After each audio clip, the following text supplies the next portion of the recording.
Alright, we're back. It's been a long time, so this will be a longer recap as it's been a good few weeks. So, picking things up where you were and what you got up to last time. Last time you guys deciphered the magical lock and headed inside once again into the lair of Uxin, the Green Dragon. The rangers stayed behind to look through the village while you proceeded inside. You discovered a number of dead tieflings within the cells, within the lair. Bypassing a magical lab, you discovered that the cliffs and chasms that spanned the main passageway throughout had been made easier to traverse. A series of bridges and ladders had been constructed over them, along with signs of cart tracks. You chose to try and enter the gallery, looking for paintings and art pieces there, only to discover it had been completely emptied. To your dismay, there was no loot left to be found. Upon exiting, you met up with the rangers once more, who had decided to enter the lair now. Now you had opened the way, leaving the door open for them. They had encountered some kind of pit trap outside the lair, the entrance to the magical lab, which you had ignored this time. Upon hearing this, you decided to check it out, using your flying carpet to traverse over it and explore the lab. However, you were unable to find any of the things you were looking for. Deciding to spend the night within the caverns of the lair, Piper used his tiny hut spell to grant some protection to the group. However, there were too many of you with the rangers to all fit inside. You suggested that the rangers enter the vaulted necklace to spend the night in there, safe and protected.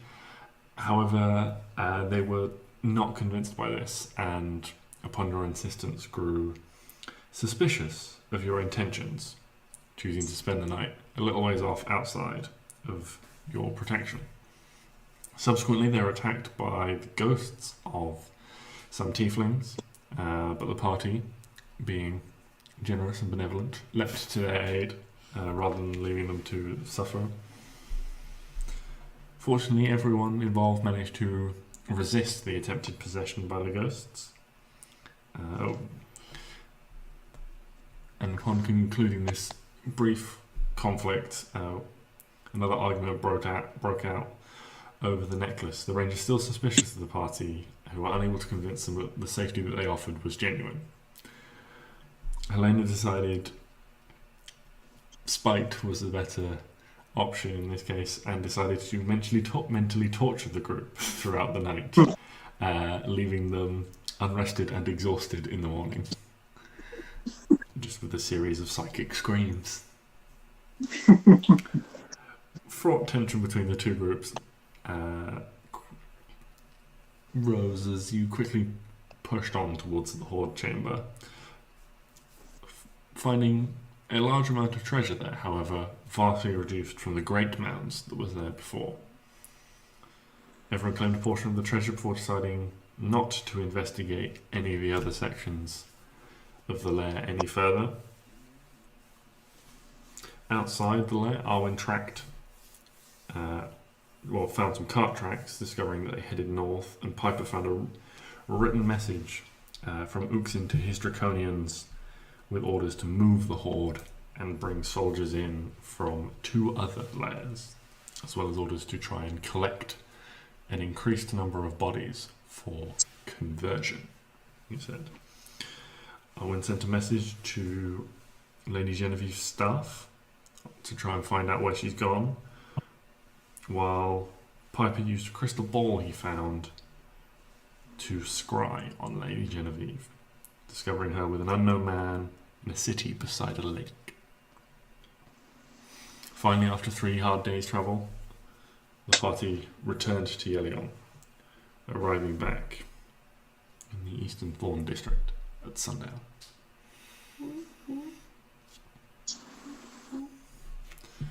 So quite a lot happened, but it's been quite a while since we played, so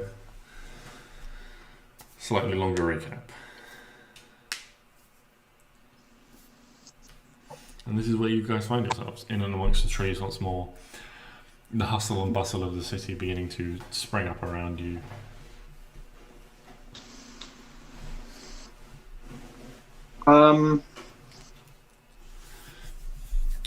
You have a large sum of wealth in the bag of holding. The bag of holding is almost brimmed with the amount of gold and silver and jewels that you have acquired at this stage. Oh yeah, we never did dish that out, did we? Oops. No, we never split it. Although I believe I came up with a number. Yeah, I definitely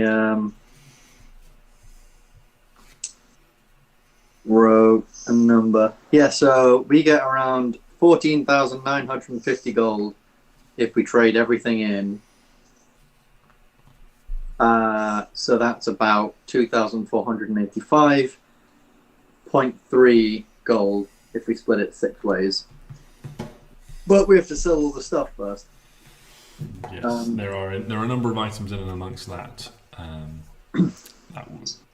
you don't have to sell, but to get that full sum. Is that actually the list? That's not the list. That's not the list. No, I sent you a revised list Christ. on the group chat. Let me find it. The revised list. I had it just a second ago. Yes. So, the list.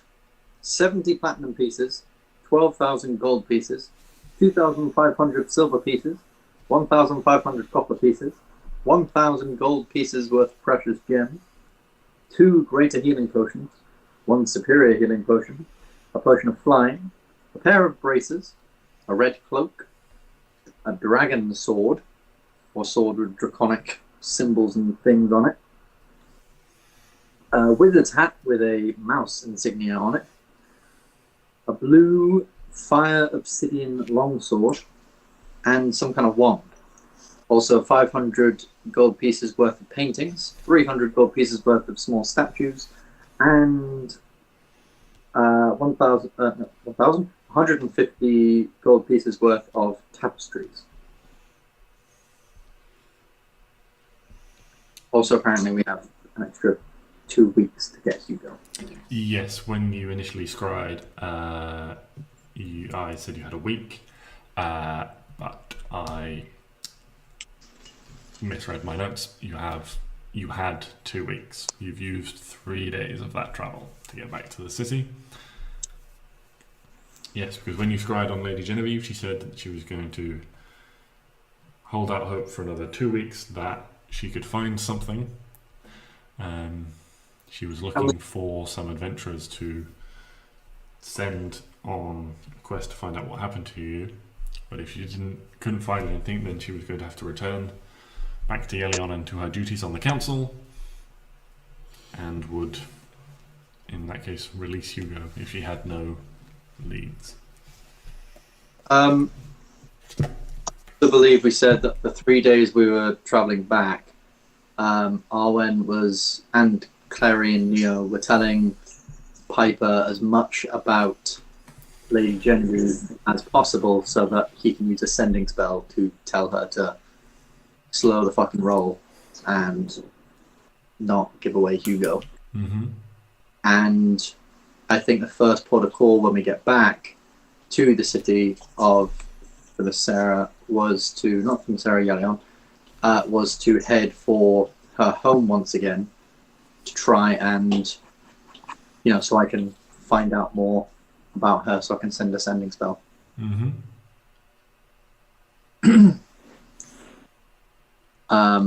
Okay, well, you guys have now returned to the city, so is that your destination? Yes. Yeah. Because we can just ask the servants as well, if they know anything. Yeah.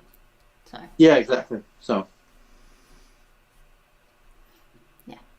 let's go Yeah. to her house. Okay. You cross the city. Yeah. As you've done, you know your way now around the city fairly well, having been here for a reasonable amount of time. You at least know the general directions you need to be travelling in, and have some provisioned folks for travelling in the woodland. So in short order, you do find your way back to Lady Genevieve's manor. The sun is now dipping below the horizon, and the shadows have well and truly lengthened in amongst the trees. But you make it back recognised. You are permitted entrance. And indeed, as you knock on the door to enter, you are greeted by the familiar face of Alea. Oh, you're back. Look, were you successful? very much so. I'm gonna show them a little. I believe Piper made a necklace, or he did something with one of Uxin's teeth or one of his scales or something. I can't remember what. I think it was one of his teeth. I took one of his teeth, so I to show that. Right, here you go. Killed it. Yeah, Easy. it's got this large dragon's tooth on the necklace, and she sort of. I mean, Well, that's mightily impressive. I mean, it was only a dragon. I mean, basically, only one of us took it down. We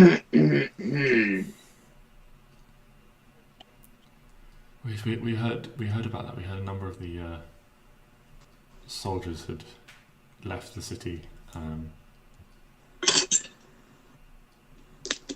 There was your lordship made an announcement yesterday that they were going to be, he was going to cover the funeral costs for all of those that fell volunteering for such a task. Oh, that's very nice.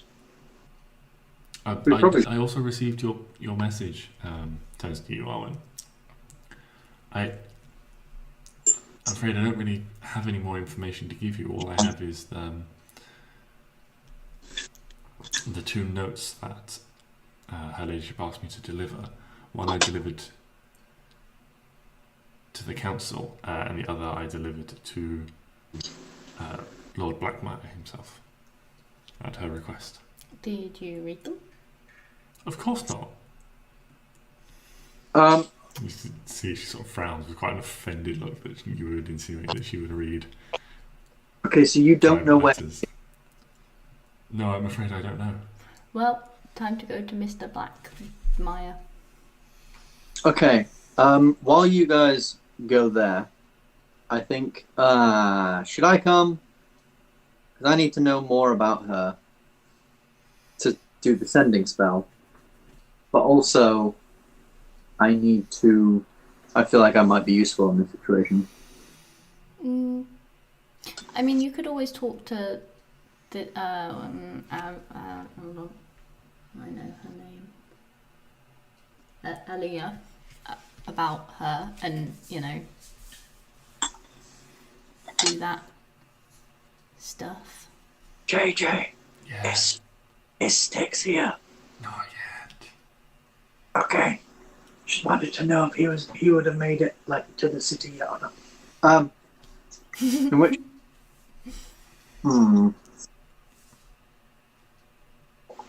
Piper stay or Piper go. He go. Okay. Just roll a quick Arcana check for me. Arcana. I'm so good at Arcana. Hold +2, baby. Okay. Yeah, you think that you probably do need some more information. That scrying is. Oh, is that like a pic? Oh no, I already know what she looks like. Yeah, the scrying was not enough, and you're not quite sure what you need, but you're pretty confident that you need something else if you're going to be able to successfully send a spell to her. Okay. Oh, I've forgotten your name already. Alea. Because I was like Alea, Alana, all sorts of things in my head. Hello. I would like to ask you a really, really quick question. Lady Genevieve, what's her like full name? I'm assuming her first name isn't Lady and then Genevieve. No, she's Lady Genevieve Blackmire. Lady Genevieve Blackmire. Okay. And how old is she? I know you shouldn't ask a lady how old she is, but she has, I don't know if you know this, they have a pet little dragon. It's very cute, apparently. I mean, I've seen him. He was rather adorable. Anyway, and she has him, and I was able to see Lady Genevieve, and Lady Genevieve was basically, she said, give us a couple of weeks, or we'll get rid of Hugo. If I can learn enough about Lady Genevieve, I can use a spell, enough essentially to say that I know her somewhat. I think I can send a spell to her to basically ask her not to give Hugo away, and so that we can go get him and say hi to her and all that. So do you have anything in this house, while we're just going off on a little excursion, that I might be able to just either take with me, or you might be able to show me really quickly, that might just help me get to know her a little better? Make a persuasion check. The oldie persuasion, 16. Yeah, she sort of steps back, as almost like with the leading arm, and says, well, yes, if... were the rest of you... Did you say you were going to go and visit his lordship? Yeah. Yes, I will be happy to talk through... to show you a few things.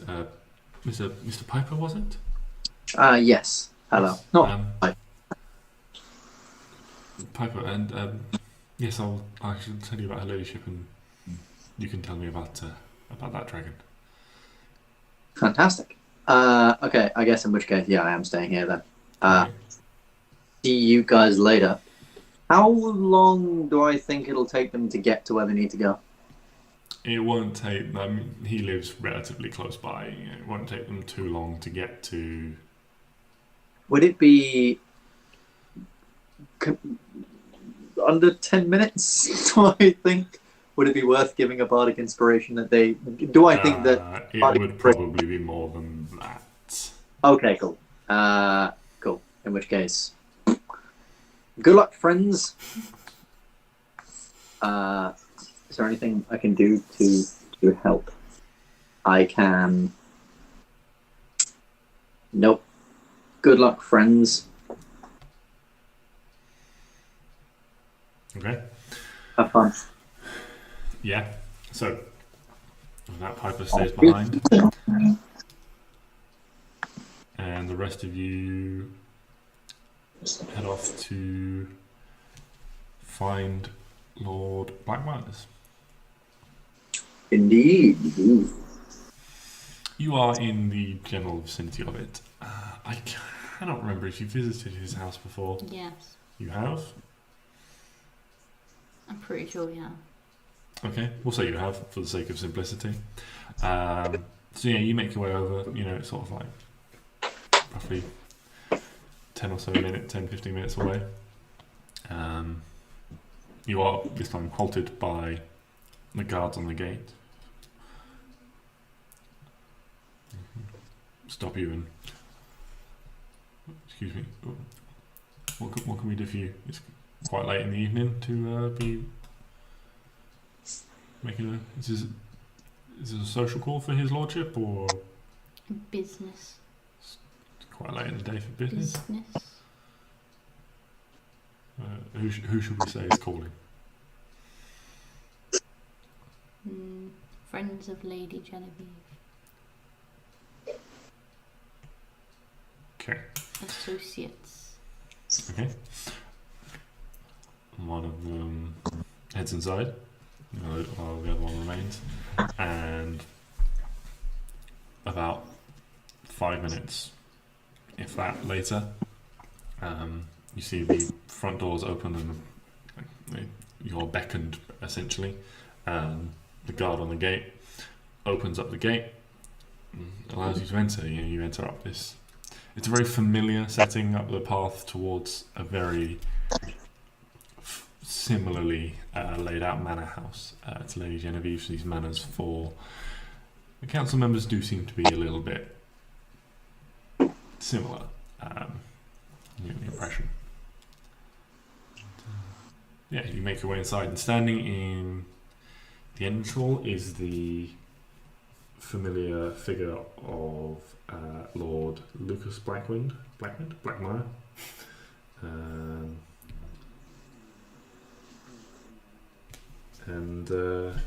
Yeah, so you can, and he's smartly dressed, sort of standing at the bottom of the stairs. As you enter, he looks up. You can see this concern on his face as he looks towards you all. You're alive. Well, most of you are here. No, we're all alive. It's all good, my dude. I see. All good, my guy. This is most peculiar then. I don't think it's peculiar that we're thriving. Well, her ladyship has. He sort of looks around. There's a couple of sort of servants lingering nearby, a couple of elven servants. Mm-hmm. Let's have this conversation somewhere else. And he leads you upstairs into a private study, lighting the lamps as he enters. There's a fire warming the room. He strides around it, shutting the curtains and things. And then, as you all enter, he gestures towards the various seats and things around, and locks the door.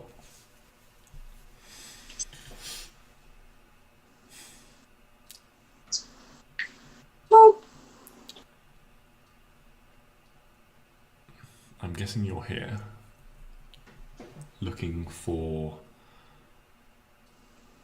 Genevieve. Yes. She has left the city. We established that much.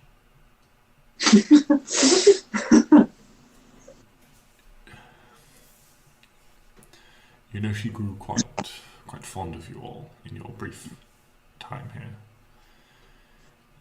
We're going to have a sleepover when she's back. You see an expression sort of quickly flutters across his face. Almost too quick to make out. If anyone wants to make an insight check, they can. Yeah. Yeah. Oh, you thought he was coming.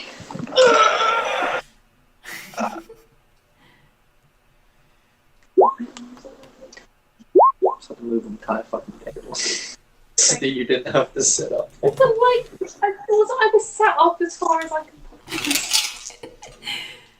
My internal organ. Shuffle forward a little bit is all I'm saying. That's very different to sitting up. Insight. Insight. Oh wait, what did I roll? 14. So, even with an 18, it's quite accomplished at. Oh yeah, Chantal can make 10 now. So if he actually, 19. yeah, she actually got 19. Sorry, you cut out for a second. She got a 19 how? Because level 11 rogue, if it's a thing she's proficient in, she can treat anything below 9 as a 10. Ah. Even with a 19, however, he is a politician and accomplished at guarding himself. And so while you see a brief expression flicker across his face, you're not quite able to capture the meaning behind it. Do we know if it's happy or angry? Generally positive Okay, that's fine. is all I'll say. That's good enough. Oh, so he doesn't mind. Says, yes, well, she grew quite fond of you. I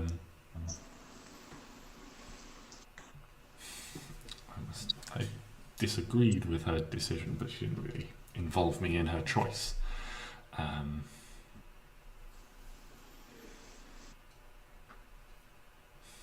She has, well, as you know, she has left the city. She's determined, at whatever ruinous cost it might be, to hire people to go after you, determined to find out what has happened to you all. Where did she go? Your best guess is as good as mine. Didn't she send you a love letter saying where she's going? She told me she was leaving the city and why, but she didn't tell me where she was going. To the council, she told them it was the rest of the council, she told it was a personal family matter. Oh, she thinks we're family. But, well, a few of them have their suspicions. She said she would return within 2 weeks, but to do so, she would have had to have travelled via teleportation circle. And I know a few of them have their own insights into that area. She did not leave the city via teleportation. Oh, it smells it. However, north or south is anyone's guess. Who did she go with? She's with a man.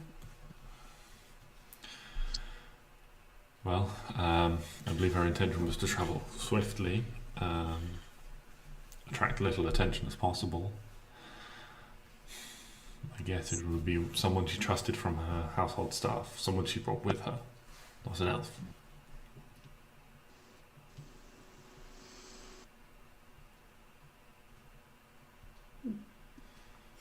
By that logic, it is more likely that she travelled south than north out of the forest.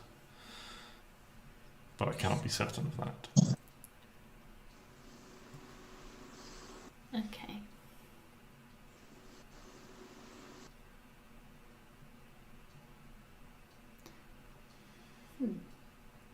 Has she ever been, is there any place she likes to go by a lake? There are a couple of lakes on our lands in Blackmire, but as I said, they are far from here. They're not on the map. Too small to be on the map. But yeah, they are. As I said, they are far from here. Too far to be reached by foot in 2 weeks.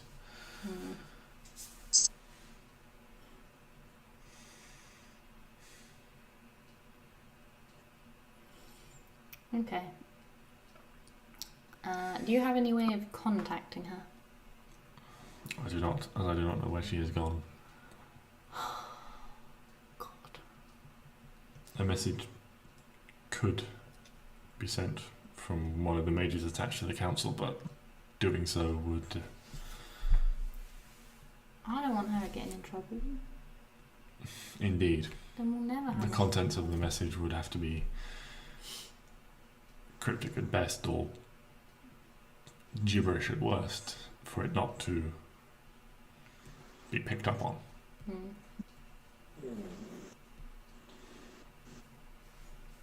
It is the downside of... Is gibberish, so she'll know I'm alive at least. It is the downside of the council operating in these ways that every 5 years we move around, but it gives enormous levels of control wherever we reside.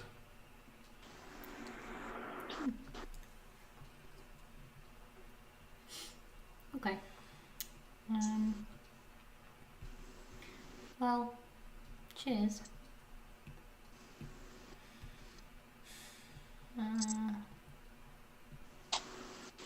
Cool.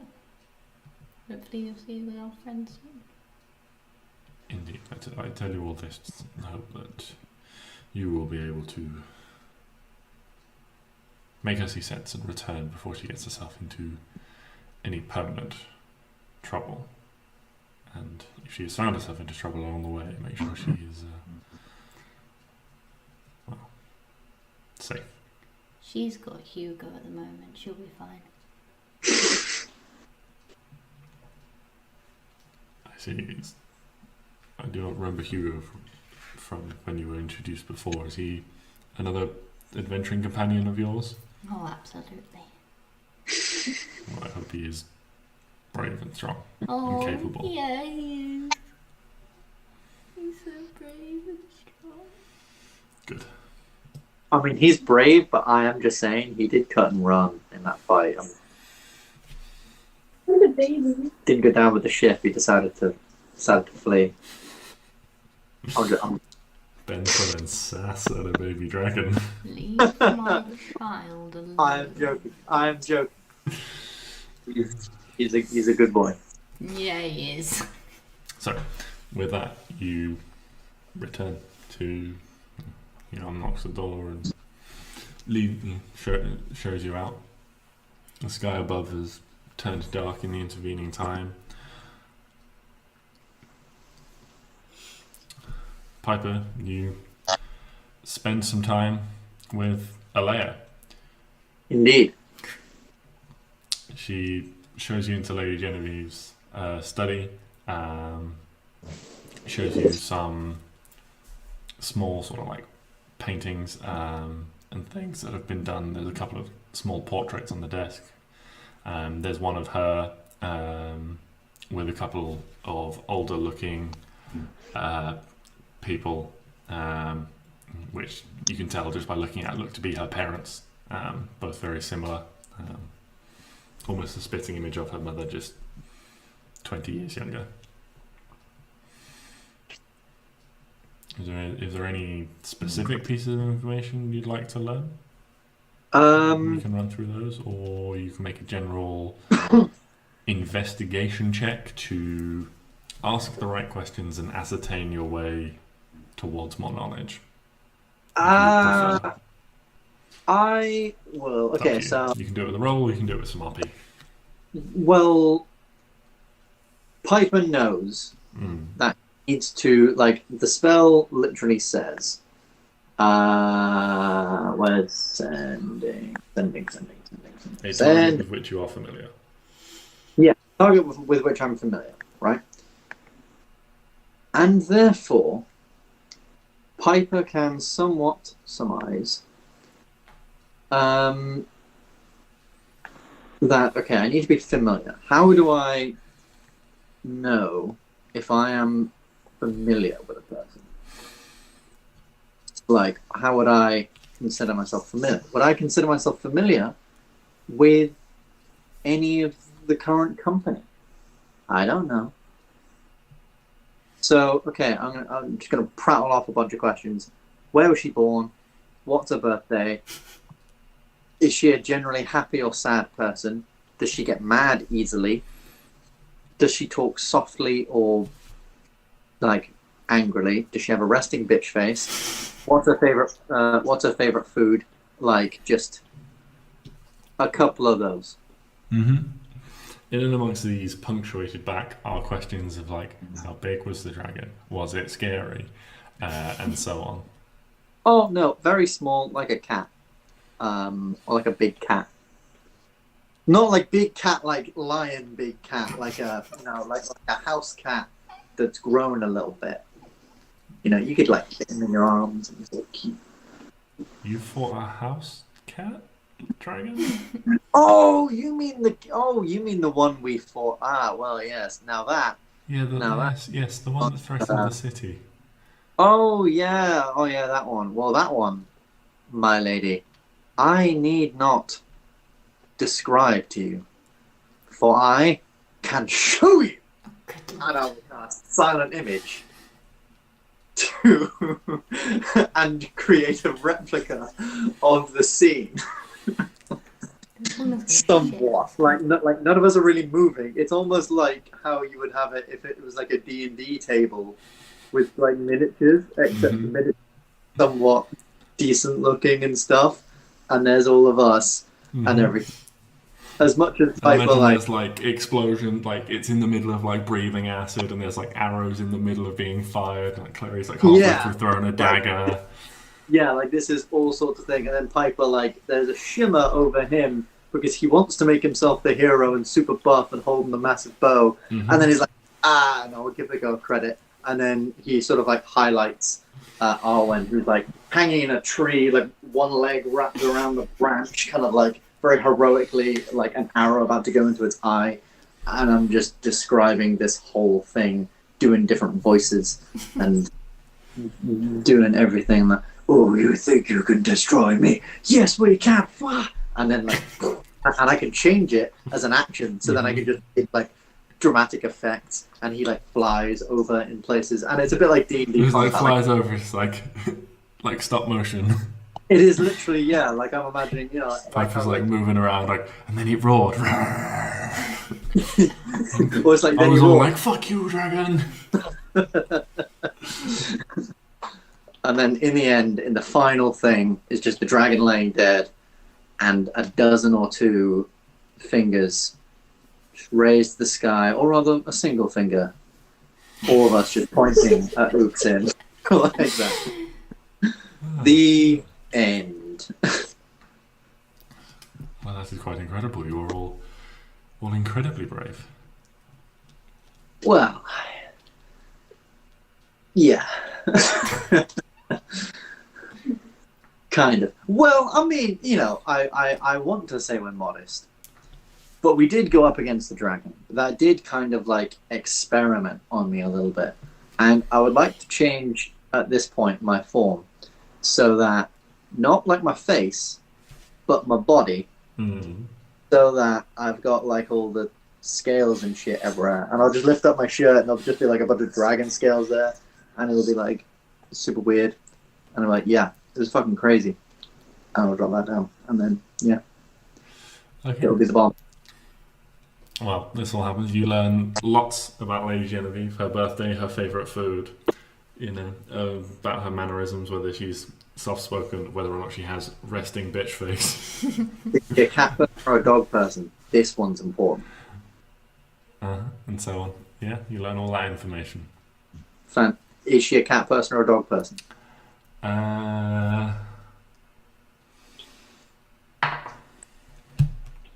She's a dog person.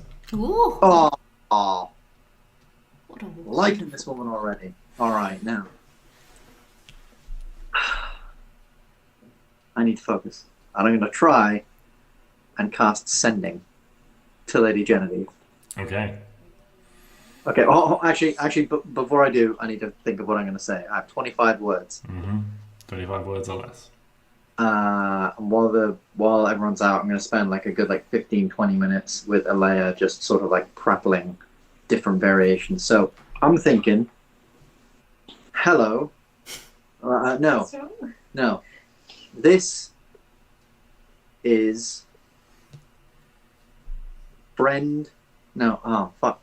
I'm a friend of Neo, Klari, Stix, Arwen, Hugo. They're alive. I'm not on 11. We are coming for him. Please stay put. Where are you?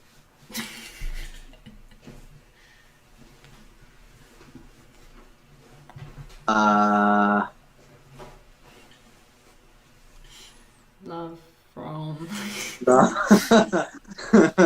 Kind lots of regard. love. Well wishes. Yours sincerely. Yeah. No, and then I'll just say, keep him safe, Piper, and then, yeah. Okay.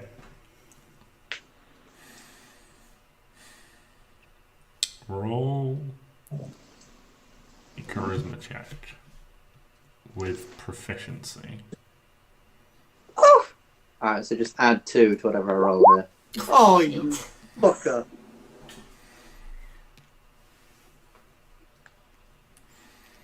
Solid 10. A solid 10.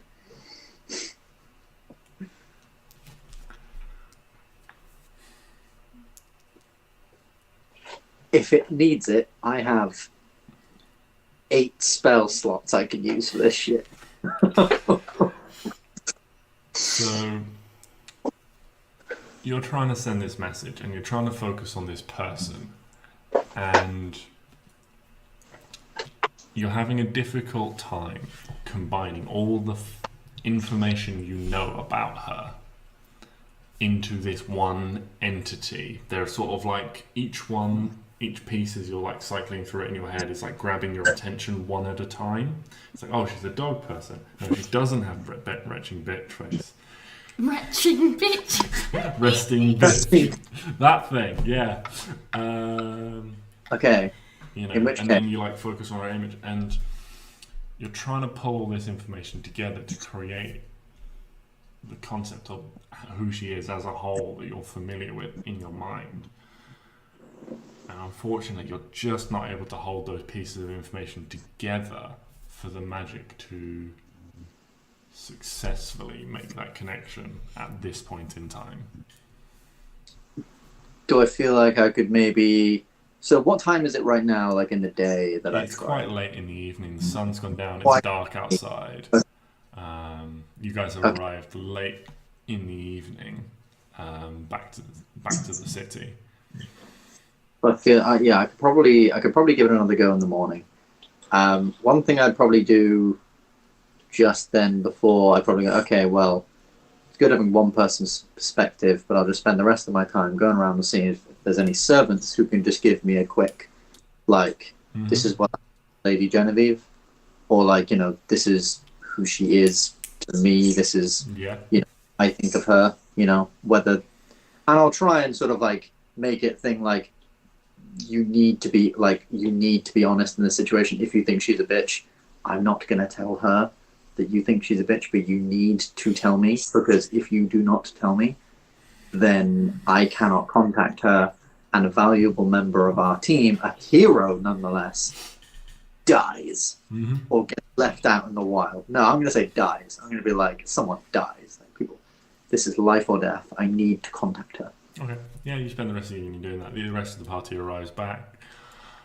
Food is prepared for you. You guys have a late evening and get a full night's rest, unless there's anything else anyone would like to do at the end of the day.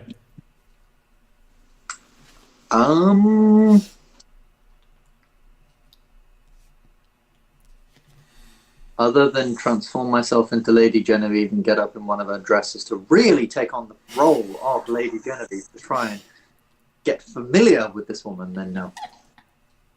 To do so, you would have to sneak into her personal quarters, which would involve some sort of...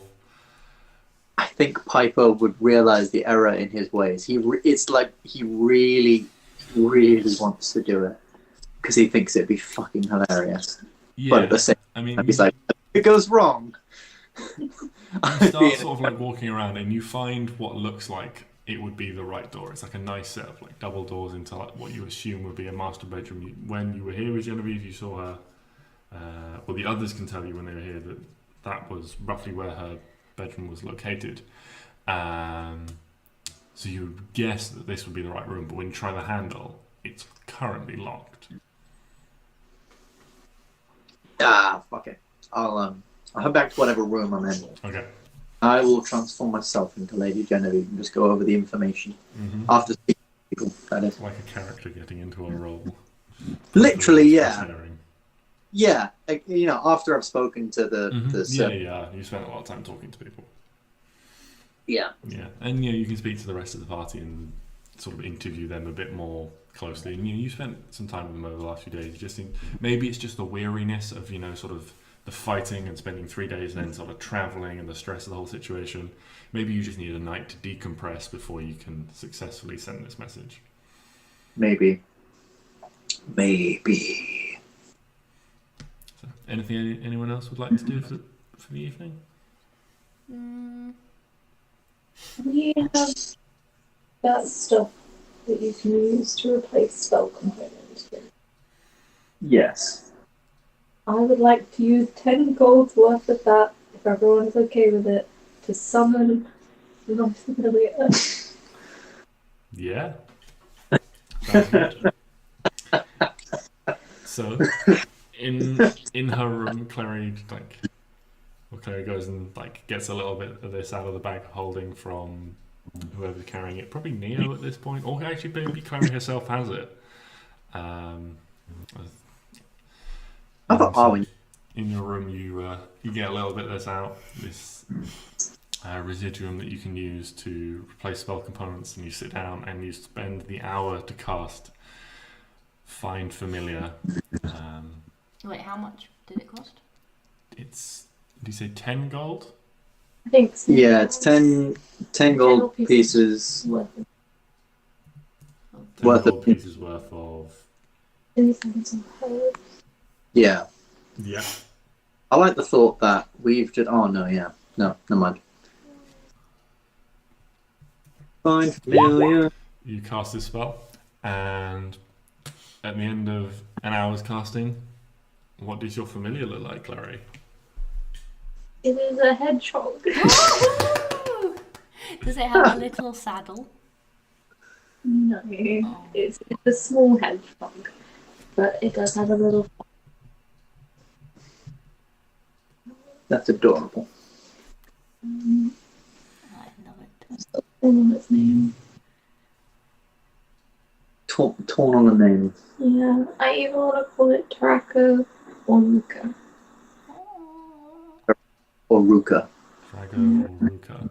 I vote for the second one. Yeah, I think Ruka. I like Ruka. Luca.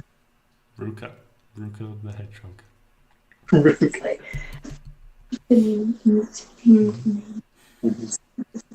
So at the end of this casting, these materials are almost spread out on the floor, and then drawn in together, and they disappear, sort of dissolving through the floor, and then resolve, almost like in a sheet. They resolve through and then revolve around, and rising up out of this is this little fey hedgehog. That sort of hops and turns around and sort of snuffles around, its nose twitching before it just falls over on its little feet up to you where you're sat on the floor, and just snuffles warmly against your hand. You pick it up, and the spines are prickly but comfortable within your hands, and it rolls on its back and sort of half curls into a ball as it looks up to you. All anyone can hear from Clary's room is just oh my god! Yeah, and you now have your familiar, lovely little hedgehog Ruka. Before we all sleep and stuff, should we all divide up what everyone wants from this load of stuff we found? Yeah, probably. Just in case someone wants stuff. And Yeah, probably a good idea. yeah. Is there anything that people desperately want? Well, I'm interested in a couple of the items. Piper's kind of well, I am and I'm not. He's interested in the gold mainly. There was nothing really bardy. And if Piper's honest, he's not. He's kind of done with combat for a little while, so he's good for swords. Although JJ, you said he got his swords back, didn't you, from the thing? Yes. So he's good. He's Piper's fine. He's got his coat. He's got his cool swords. He's cool. Though he does suggest that you have a guy that swings around swords for a living. Maybe leave one of them for him. Although, then again, he wasn't fucking here, so leave the fucker. Yeah, he didn't kill a dragon. Fuck him. Fucking guy being all injured. All injured and experimented on. I know, what a dick, right? I mean, that happened to me and I was perfectly fine. I'm just saying. Changeling physiology. Just be a changeling, man. Come on. Just change your entire race and physiology. But otherwise, no, I think Piper's happy to take the tapestries as part of his reward. Well, I feel like anything that we don't want, we can just sell, and then we can split up the gold. Yeah. Like, Well, I'm assuming proportionally. by tapestries, you know, these are like of like tales and stories and stuff, as tapestries generally are. Mm-hmm. So I think Piper would be very interested in those as a musical and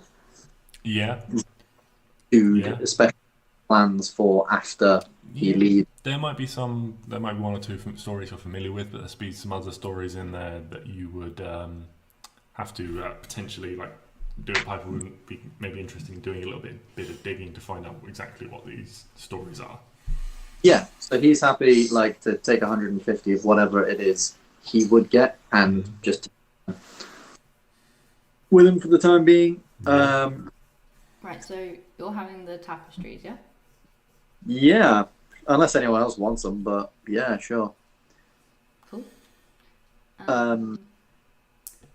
What are the precious... Is there any diamonds in the precious gems? There are not. It seems diamonds are an interesting commodity given their alternative use. So diamonds are quite rare. Okay. And proportionally for their size, a much smaller stone like a diamond is worth a lot more than a larger stone that would be like a sapphire or something like that. Okay. You get the sense that also potentially given their uses, any diamonds that Uxin had he would have used up because they have capabilities to do other things.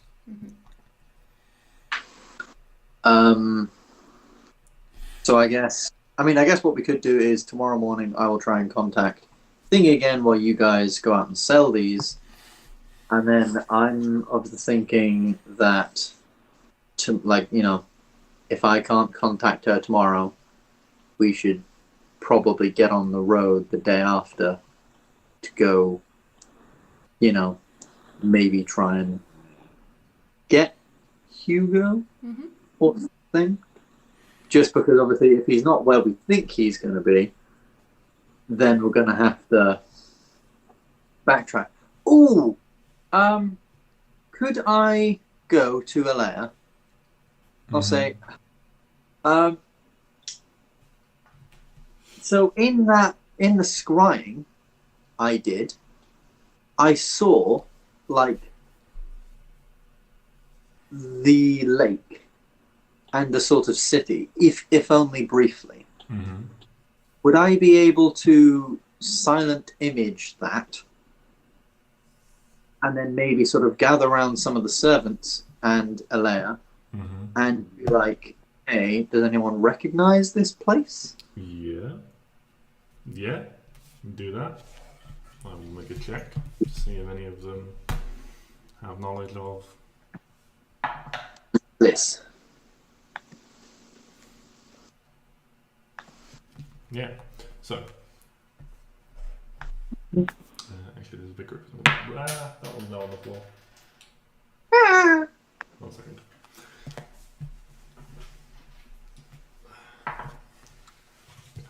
Roll it with advantage because there's a big group of them. And yeah, so one of the servants, slightly youthful looking human, he says, human male, when you gather around and show the image, most of them don't seem to know, but he's sort of Sort of pipes up a little bit to me. I think that's. I think that one's. I think that's Rosen's End. I remember the lake when we passed through it on our way here. Rosen's End. Where? Oh, I'm trying to find it. I can't quite see it on thing. Is here. Ah, I was looking at every other fucking lake other than that one. You know, that one that's slap bang in the middle of my view. Okay. Well, that's not very far away at all. That's like what? A week, maybe? Like a sidetrack? No, it's less than that. It's about between 3 and 4 Well, years. knowing this group and how we can get sidetracked in killing things. Well, yeah, maybe it is more like a week. It's up to you guys, you know.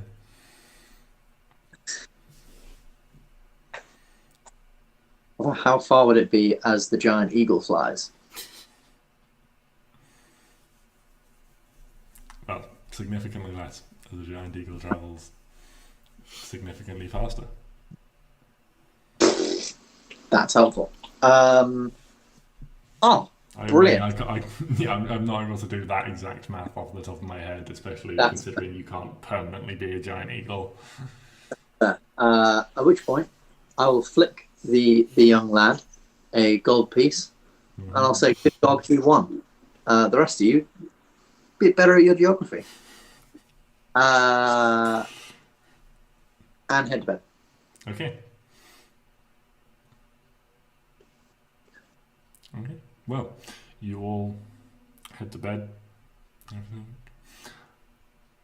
Arwen heads to bed. Neo heads to bed. Klari heads to bed, accompanied by a small hedgehog.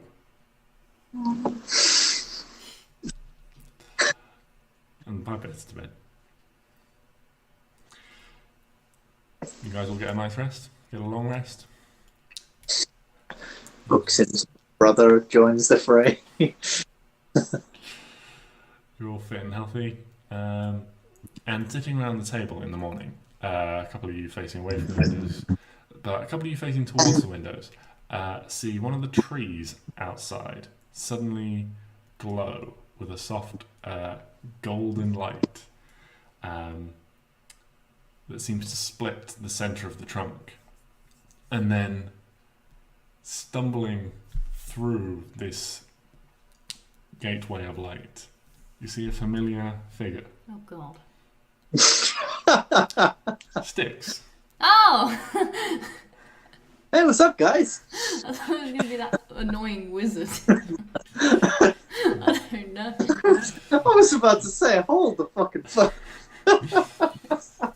Yeah, Stix, you like sort of stumble, you like brush some leaves from your hair, stand up, shoulder your pack again that you've brought with you.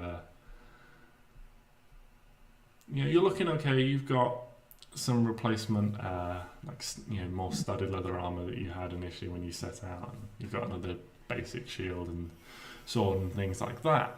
So you're looking more yourself, and you guys looking out the window can see there's more colour in his cheeks, and he's looking hale and healthy again.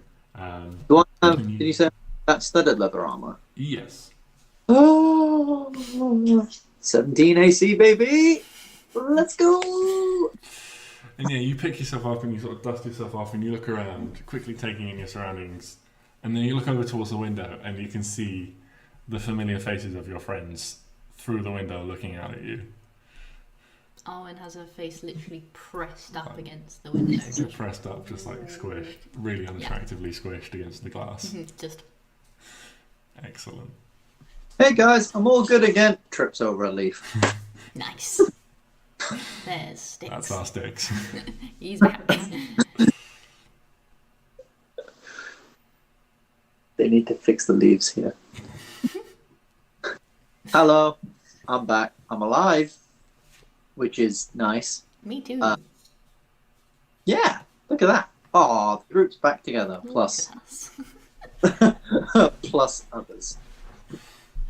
It's like the group and friends. Great. Well, had a great old time lying in bed doing nothing. Like one massive lie-in, except for the, not quite a lie, because it was super painful and terrible. But hey, at least I know now what it's like to have scales. Answer, not fun. Not fun. If you get an itch under one of them, that's it. Oh god. What are we all doing? Well, at this point, Helena, who is still amongst you but has been incredibly quiet uncharacteristically until now, pipes in is like, well, I want my fucking loot and then I want to get out of here. Yeah, that's all she wants. Oh, gee, alright. I get it. I'm I'll sorry, leave it. mate. I don't actually. I mean, I met you for like an hour, a day, or something. So no. That's fair. You also seem pretty. You seem pretty scary, Thank you. but not like Arwen scary or Klari scary or Neo scary, like creepy scary. Thank you. I'll take Good that as a way. compliment. I think I'm scared. You kicked my ass that one time.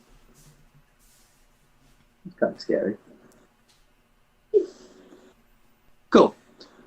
At this point, Stix, you spot on Clary's shoulder is a small hedgehog. Who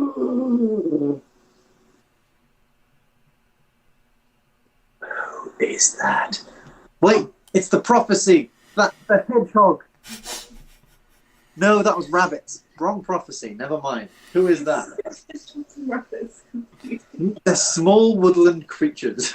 You have to be the protector of the forest. I know I am. I've been through a lot. Anyway, this is Ruka. Ruka. This is Ruka. Yeah, you said Ruka. Stix can't speak with animals and says hello to the so it probably doesn't work because he's not a beast. So I was going to say. it's actually it's a fae. I think Celestial was Oh. that. Celestial. Well, I don't know that. So he casts that and just sort of goes, "Hi." And nothing happens. And then, I think I can still talk with Ruka once a day. yeah, you can. I mean, I believe you can talk like in your mind. Oh, that's a point actually. Wait, what does Stix have to get Elvis? Oh my! I've got Elvis back. He has Is that not fine for me? no, Find that's Oh, find find steed. Oh my! I completely forgot about that. You forgot about Elvis? I didn't forget about Elvis, but like I forgot that was one of the benefits of Stix. Never forget about that. I reckon one of these days we need to do a one shot where each of us just plays our familiars and steeds and stuff. Oh, I can talk with it. Oh, governor. It's just this tiny hedgehog. What, mate?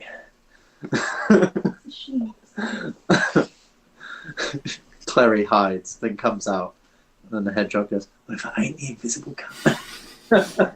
No. Sorry, it's a boys reference, and JJ just watched it, so it's funny. Yes, that's it. Ben, explain the joke. That'll make it funnier. She's looking at me with a scary face. That's the sneak attack face. Funny cat. Great. Oh, she's very cute. Sorry. Anyway, while all this is happening, Piper is going to be trying to communicate with Lady Genevieve again. Okay. Would anyone like to aid in this in some way?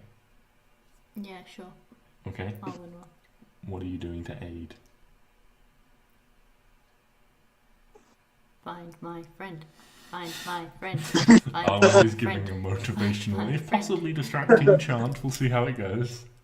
Mary's going to take out her notebook and just take a moment with Piper to write down and list everything that he's learned about Lady Genevieve. Okay. He has that. Yes. Stix is going to be like, oh yeah, I accidentally broke up her date once. That was super awkward. That was the funniest thing ever. Highlight That was- of like everything. That- To be fair, This that was. is new information to you, Piper, as no one has told you about this yet. Aha, that is good. She has dates. She has, With an one man she has an active love life with one man that we know of. He could be an absolute player. We don't know. Oh no. Oh no. She's a human. I mean, do you ever wonder why there's so many half races? Because all the other races are sluts. No, all the humans are. Oh, the humans are sluts. Yeah. We are the slutty race.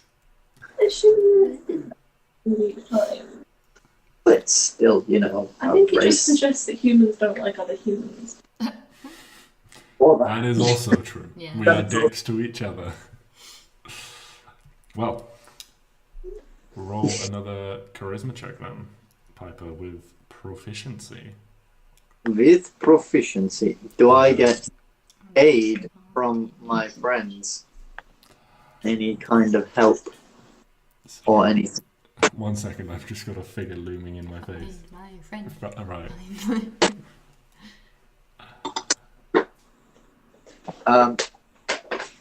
Okay, yeah, do I get any help or aid from my friends at all? There's no like mechanical or magical aid in this. It seems like more moral support. Clary helping you go over the information. Arwen just. What if I whip out some Oh, flashcards? Stix just got rid of guidance. Crap. Motherfucker. Oh wait, can I hold on? There's nothing Piper can do to himself other than focus super hard. No. That's sad. Anyway. What? Huh? This is +2. That's 15. 15. Okay. So you reach out, and having had a full night's rest with these extra things around you, Arwen chanting, "Find my friend. Find my friend." The new information you've just learned. Clary helping you go through this notebook of stuff beforehand, preparing you. Stix just sort of randomly turning up in the middle of breakfast. You reach out and you hold all this information together in your mind. And you picture her and you get a slightly better sense of who she is now. Almost like a missing piece of the puzzle that's slotted into place. It was the date thing. And you reach out. And this time, when you send your message, you feel the magic make that connection and go through. Your message is received. Ew, she left you on red.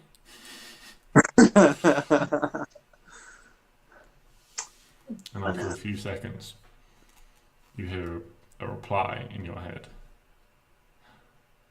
Sort of like breathless, excited voice comes through. It's like, if that's true, that's incredible news. I'm in Rosen's. Do you want me to stay here? Okay. I'm staying at a place called the Half Pint. Half Pint. Half Pint Inn. I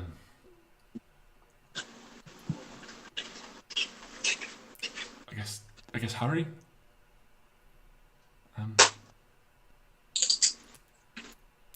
Half Pint Inn. Goodbye. Right. How does this? And then it just sort of like cuts off mid sentence. Fantastic. In hindsight, I probably should have just told him to bring Hugo back here. Oh yeah, we could have just chilled out for a couple of... She's No, we coming can't here chill out. anyway. There's an undead army travelling around. We need to be active. I'm like, we're What's going going to on? her, and then we're all going to travel back here. It's very awkward. Are we travelling back here? What are we No, travelling we'll back? just go back to the desert. Back to the desert? Yeah. Back to the desert. Go from there and go to the desert and things will be fine. That makes sense. Because there ain't no holidays for adventurers, people. Although there totally should be, and we should totally go to a spa. But Ooh. Hey, if that's what you want to do. A mud spa. I mean, I'm just saying. I mean, Piper will stand up like, now. She said she's going to stay there. Need to hurry. But Maybe we should get Hugo and then go to the spa. oh yeah, then Hugo can join us. Okay, yeah, I like the plan. Oh my god, tiny dragon with tiny cucumbers on its eyes. I feel like he tried to eat them. And then realised he doesn't like it because it tastes so green. And then you've got Elvis, and they try and put their cucumbers on us. I was like, You'd have to connect them with like a little bit of string, like over the top, like horse blinders, yeah. so they didn't fall off. That's the thing, that he then thinks that they're trying to feed him, so he pretends to eat them. Pretends to eat them, crunches the cucumbers up to mush, and then just I thought, Beautiful. Have you stopped at a shop on the way so I can buy some herbs? yes, and we might as well try and get some of that stuff sold today before we go. Okay. Yeah, I mean, if you want to buy just regular herbs and incense, yeah, you can pick that up reasonably easy. You can just knock off that value in gold. But if you want to try and sell some stuff, then you can do that. Mm-hmm. Yes. So first up, we should go to. I want to say like an antique store or an art gallery. I feel like we could go to like an art gallery or maybe the college to sell these paintings and statues and busts. So let's try that. Piper's going to try the college. Okay, you want to try the college first. Try the college.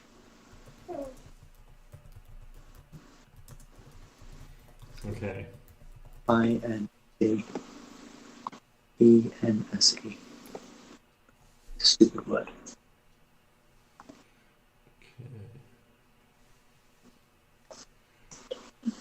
It's very small. It's very small. I realise she needs to get money before she can buy herbs. Ah, yes. 12 gold. All the work.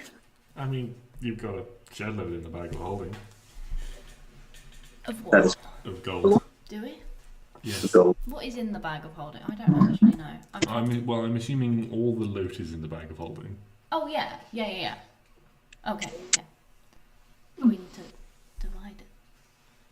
So should we do the money and stuff and then sell stuff? Yes.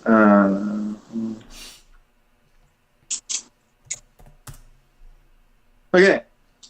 So, to divide up just the money, Mm-hmm. basic ass money, that would be. Hold on. Let me do some maths here.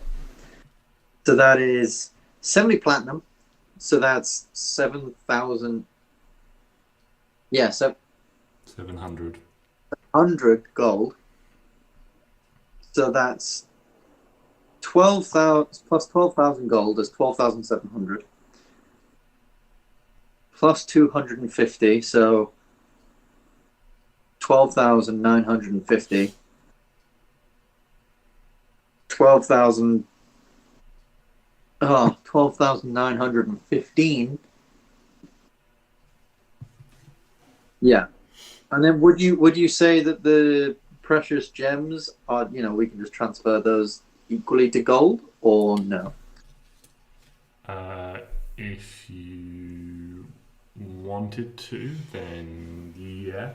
So the gems, the art pieces, and the items are the sort of thing that you can potentially bargain for their worth. Okay. Piper's feeling lucky. You can try and bargain. He'll try and bargain at least with the college for the paintings and stuff. Yeah. But for the just gold, so 12,950 divided by what is it, 6? Mm-hmm. Is 2,158 gold and 3 each. 2,158. 58. Yeah. Okay.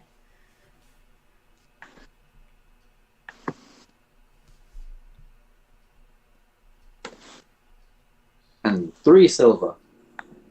Because that matters. Not to Stix normally.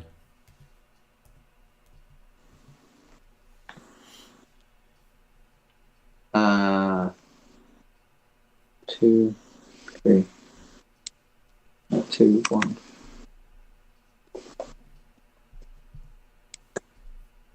Eight. Cool. Okay.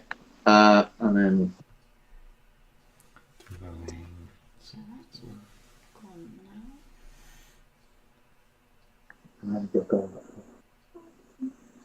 now. I was thinking, yes. in the bag of holding, Yeah. we should put the healing potions. That's not a bad idea. Agreed. Yeah. So we can, if Also, we need them as a party. yeah. Also, Stix was holding 77 gold that we were keeping as a party fund, Okay, do you want me to put it in? stuff like that. So yeah, it's probably better off in the bag of holding. I'll do that. And Stix will offer to put 100 gold in that. So that's, I'm assuming that's for things like healing potions we can get as a party and other stuff that we can get like party things. I need to write down for Neo. How much gold did you work out that everyone gets? 258 gold. 2,158. Okay. Damn, Indeed. I'm going to spend some herbs. So Perry's going to Very don't smell.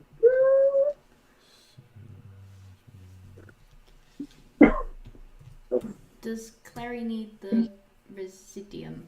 Residuum. How much of that did we get? We got 250 of that, now 240. You got 150, 140 now. 140 now. I don't know if anyone else spells need like. Yeah. Oh, can I cast?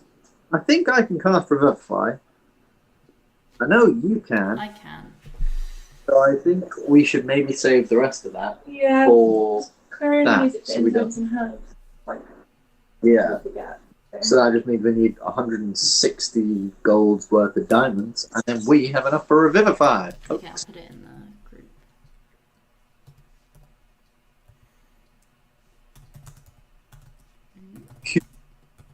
Clary's literally been like thinking about nothing but that.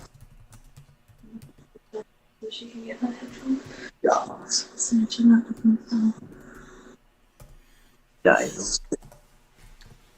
Oh my god, what was that?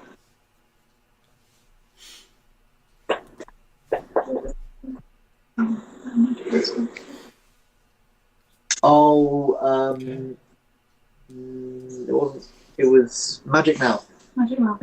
While we're in town, can I see if there's a shop that sells magic scrolls? Specifically, magic mouth scrolls. Yeah. Let me just have a quick look. Magic mouth. Second level retro. It's in fun. Very can use the. Yeah, you can use the. Yeah, it's the one where you put like a message in an object. Yeah. Yeah. Yeah. So, just roll an investigation check for me. Mm.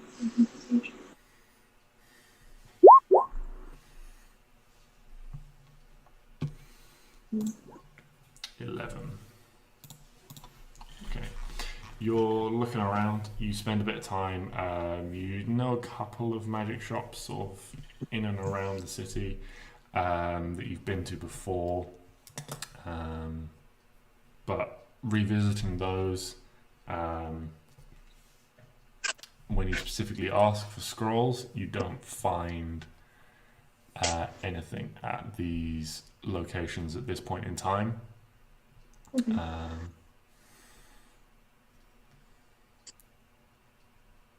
One of them offers, you see, a magic. She can, given the appropriate amount of time, she says she could write you a scroll if you wished. What's the appropriate amount of time? An excellent question. I really wish I knew these crafting rules off the top of my head. I mean, I thought we were leaving like today. If it's like half an hour. No, it's multiple days. Oh, then no, that's okay. But like, we're probably not coming back. Yeah. But I will fix his dad's shoes.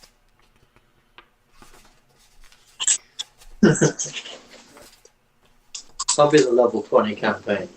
Come back. Your objective? Curse shoes with screaming. Shoes of screaming. That'd be a great distraction. If I sneak in somewhere, just curse screaming constantly.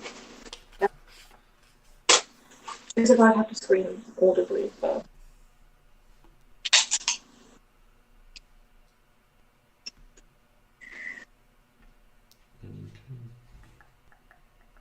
Okay, well, you've decided not to get that, so I will re-familiarise myself with those later. So you head to the cottage. Yes. Mm-hmm. After doing some asking around, you are directed towards the office of an elf called Roa. If someone kindly shows you the way, door has a name on it, and underneath there's just a line that reads art, history and culture. Fantastic. I'll enter. No, I shall on the door. You enter. Bravado, moxie, and I would like my glamour weave coat to have paintings all over it. Like paint strokes, Mm-hmm. like it's been painted. Mm-hmm. And as I approach, I'm also just going to change myself a little bit so I look super fucking nerdy. Mm-hmm. And shall burst through the door. Yeah, inside, sort of standing, peering, like looking at something down, standing behind a desk, looking down at something on it you can't quite make out from this angle. Straight as you enter, you see quite a tall female elf wearing long, sort of light blue-ish robes, almost like an old-timey schoolmaster might, but they are a nice light blue with a darker blue trim. She's got a pair of small round spectacles on the end of her nose, and her hair is a soft sort of mousy brown and pulled up into a tight bun on top of her head. Good day to you, sir. I say good day. Hi. My name is Piper. Come to do you a favour. Sim raises an eyebrow at this statement. For you see, me and my companions were among the brave heroes and warriors to defeat the great dragon Uxin that was terrorizing these lands, terrorizing this city.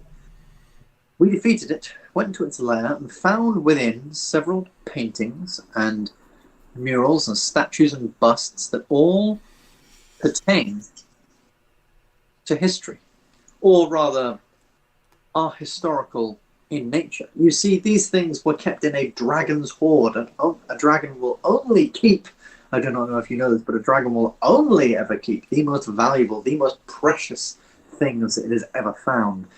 And so, my dear man, I thought to myself, though these were great in It is, our country, fella. it is quite clearly a woman, but Piper is I plowing on regardless. apologize, my lady. Though I thought these things would look great in our lovely villa, we thought, no, let us inspire the youths of today and the academics of today that they might use these to learn and create and grow their minds. It is, at this point, she speaks for the first time, being somewhat steamrollered by the sales pitch of Piper. And she's like, a donation? Well, how kind of you. Please show me what you've brought. Donation is putting it kindly. More of a... Investment. Yes. An investment. Thank you, Arwen. A discounted price at an investment. We promise you that these things are worth, well, they would belong to a dragon and a dragon's hoard. We had to defeat a dragon to get them. We would be charging gods above the world for such items, but for you, I believe a discounted price is due for such an esteemed establishment that has helped me and my compatriots and my companions multiple times. And I would ask for such items, all these items. I don't think we can pull all of them out to show her, but I'll say I would ask for such items. For the paintings, I think 600 gold pieces would be a good sum, considering their worth, their history. The fact a dragon prized such items, and from a dragon's mighty grip did we pull them.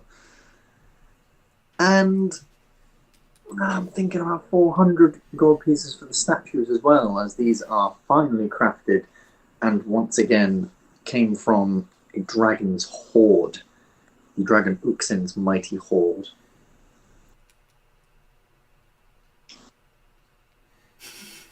Well, I would certainly love to see all of these pieces that were worth quite so much.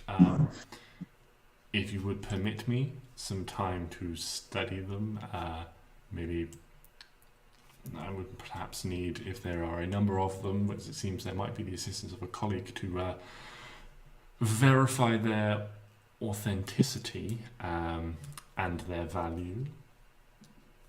Of course. However, we are leaving later on today. We are leaving in the early hours of the morrow. And so this may need to be done very, very quickly before we head down to Rosenzen. And as I'm sure you know, many people in Rosenzen may also be interested in such items. Maybe even our adventures may even take us down to Winstadt, where we could sell such precious items. So if you want this discounted price, I would think and act rather quickly. Our adventures and escapades are taking us, well, all over Kavran, if I'm honest. And, well, we thought Yelion, a place that has harboured us so much friendship and companionship and safety all this time, should be the first to have such a delightful pick and sale of these items. Well, I should go. I would dearly love to see all these. Perhaps if you could leave some of them here, I can examine them and verify their authenticity throughout the day, and I can send a missive to you if you would like with the college's offer. I'm afraid, given the prices that you've listed, the college will most likely be unable to purchase everything, if they are indeed of the value and authenticity that you have stated. How much would you be able to give us? Well, I really can't say without examining the things themselves. If you are in a hurry to shift some of these items, then perhaps leave the ones you would most like to be rid of with me. The big statues. There Yeah, aren't any like enormous statues. They're mostly like busts or like little like statuettes that are sort of maybe like 12 to 18 inches tall. Fair enough. I reckon. There's no like big like grand. I reckon leave at least all the statues here. Mhm. We can get rid of them at a time. So the statues we could probably dump here, and then maybe a couple of paintings as well, and see what they think. But only like, a couple of paintings, like 2 or 3. Uh-huh. Not very. I don't Yeah. think in that remarkable sales pitch I quite caught your names, any of you. Who should I be contacting later today? You may contact the House of Lady Genevieve, as that is where we are staying. We are good friends with the councilwoman. Okay. Well, if the college does decide to purchase any of these pieces, I shall send an offer to Lady Genevieve later on today. To her house. This money isn't going to her. We're just staying there. Okay. And your names would be Well, my name is Piperius. Piperius. Okay. Okay. These are my companions. She picks up a quill and clearly writes Piperius at the House of Lady Genevieve. Fancy. Mm-hmm. And as you start pulling out these statues and art pieces, you can see some of them. Well, everyone make an insight check. Insight. Yeah, just for the fun of it. Sweet. Just as a base, 19. The shutdown. Just 19. Yeah, that's gonna be That's gonna be interesting. that reliable talent from the rogue is gonna be fun. I mean, you basically got a band. Okay. I'm gonna be honest with you. I can't beat either of those scores. Actually, no, I can. I can get 22 if I really, really try. Oh, I love the also, idea that you're really trying, not that you're. It's Also, down to rolling the dice. I just realized Stix lost that little headband he had. You did, yeah. Now goes back down to 14. Oh, that's a shame. I know, 14's right? not bad for intelligence, though. No, a that's not lot terrible. of people consider it a dumpster. That's not bad. Okay, so with 19 and 21, and maybe a little bit for Piper. You see, there are a couple of pieces as you're pulling them out. She's immediately, like, you can see on her face, just like not interested. But then you pull out a couple more, and you see her interest peak as she starts to look at one of these busts. And indeed, you like put it down, and she like goes over and starts to sort of like doesn't pick it up, but like starts looking at it, like bending, like looking at it around. She does sort of like lean it forwards at one point, maybe like looking for like a maker's mark or something on the bottom. And doesn't really, after this point, doesn't really seem to be paying attention to the other ones you've bought out. And you bring out a couple of. Do you say you're going to leave a couple of paintings here as well? Should we? Yeah.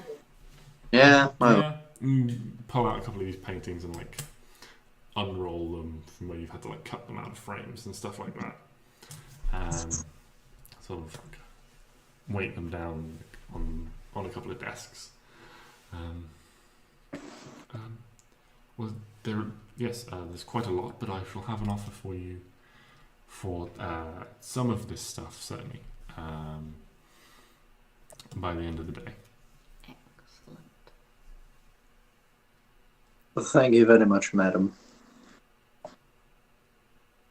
And with that, we shall be off. Mm-hmm. I think Ben would personally quite like to get some of these weapons and things identified while we're walking around today, but Yeah. that's if we have time for it. Arwen would really like the dragon sword if no one else wants it. I mean, yeah, there was like 2 swords. So yeah, I mean, if you wanted that one, and then, whoever. I mean, a guy that maybe uses swords. Maybe I don't know. Maybe he could take the other one if need be. If he's currently without his cool fancy sword of Thrickdeer. Yeah. There was 2 swords and a great axe in there. Mm-hmm. I thought there was no great axe anymore. No, Arwen,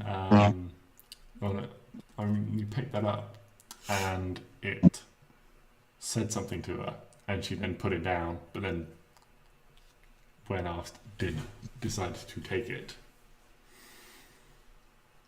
I see. So there Yes. is a sword an axe in the bag. Ah, yes. No, I now see. Yeah, great axe. Yeah, missed that bit. I mean, if that's what you'd like to do, yeah, you can go find a magic shop to identify things. Mm-hmm. Yeah, well, that's being looked at. Yeah, I guess we could. Mm-hmm. How much would it cost to get things identified each time? So you guys make your way back, through the city, and you head to a familiar magic shop. Oh no, I'm not welcome here. Indeed, Arwen is not generally welcomed here because of her rude behaviours.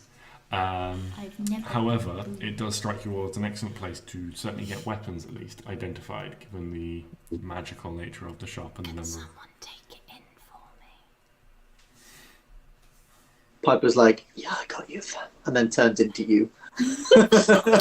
Well, you're paying for it then. And then unturns into you because he realizes if you don't want to go in, that's probably because you're not welcome here. Disguise self. I feel like I have disguised self. Why would I have disguised self? I can just disguise myself. Never mind. So you enter the shop, and the familiar tinkling bell sounds. And indeed, you see the familiar elf, male elf, from behind the counter. He looks up at you and he's like, repeat customers again, how unusual.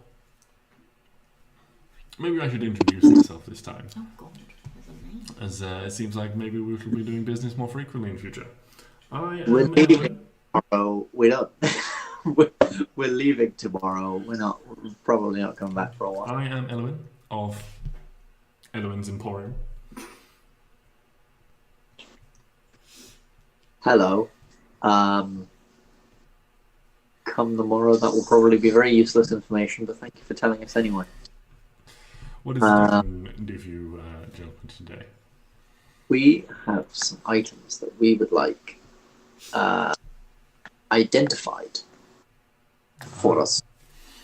Unknown items. Yes, I can do that for you, of course. Do charge a small fee for the service, obviously. Takes a little bit of my magical powers each day, but I can do that for you. The going rate is 10 gold an item. That is actually a lot cheaper than I thought it was going to be. So, yeah, that's perfectly fine. And Stix out Piper and whoever has the stuff, just dump it all on his... Yeah? What are you getting out for him? Are you getting everything out, or just the weapons? I mean, we have a pair of braces, a red cloak, a wizard's hat with a mouse insignia, and a wand. And then the weapons, we have a dragon sword or a blue fire obsidian longsword. Yeah, So, just get everything done. yeah, just get everything done, I guess, as well. Okay. Oh, and the great, of course. Yeah. Okay. Well, annoyingly, my notes page closed itself. And so just grab that up again. How many items is that? That is 1, 2, 3, 4, 5, 6, 7, 8. 8. 1, 2, 3, 4, 5, 6. Or have I got it wrong? 1, 2, 3. You've got 3 weapons. 7. 3 weapons. A pair of braces. I'm wrong. It is 7. a red cloak. I've got 5. A wizard's hat and a wand. I Yes. make it 7 Why do you count like that? because I started with the weapons on this hand and the other stuff on this hand. Oh, okay, you don't normally do that. Sometimes Oh, depends what God. you're counting. This isn't going to work out. 2.5 years relationship down the drain because I count on both hands. Right. I'm gonna need some books. Okay, what would you like to know about first? Should we go down a list from the top to the bottom? Yes. So the great axe first. Okay, so in doing so, he pulls out like a pair of spectacles that have like pearlescent lenses. Does it make his eyes like 10 times bigger? It does, yes. Yeah. Excellent. Arwen wishes she was in there to make fun of him. She's just looking through the window. Maybe the wild shape you could just. Oh, Dog. no. You might kick me out. Might do, you never know. So,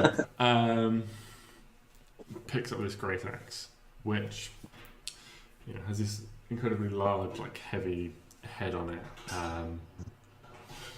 and kind of has a number of like notch marks in the haft, a number of sort of like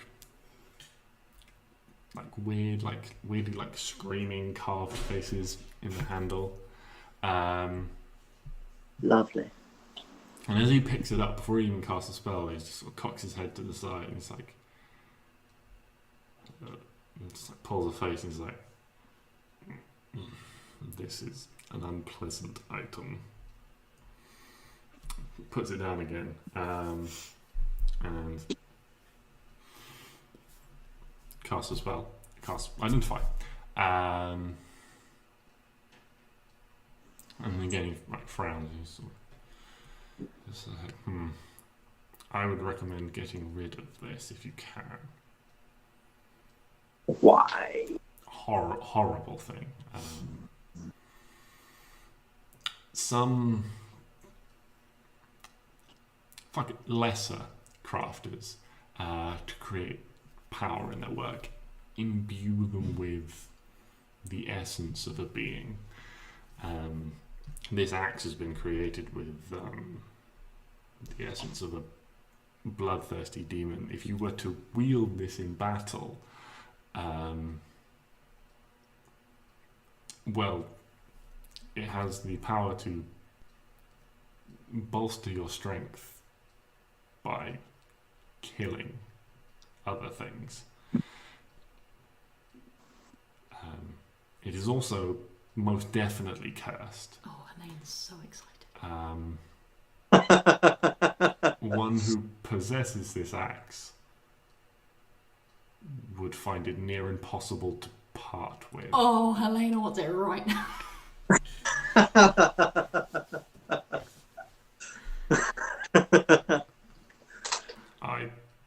I'm guessing you're here to sell, given the number of things you bought. I will not buy this. That is fine. Yeah. If everyone's alright, yeah, Helena can have that. Yeah. Yeah. Okay. Isn't it?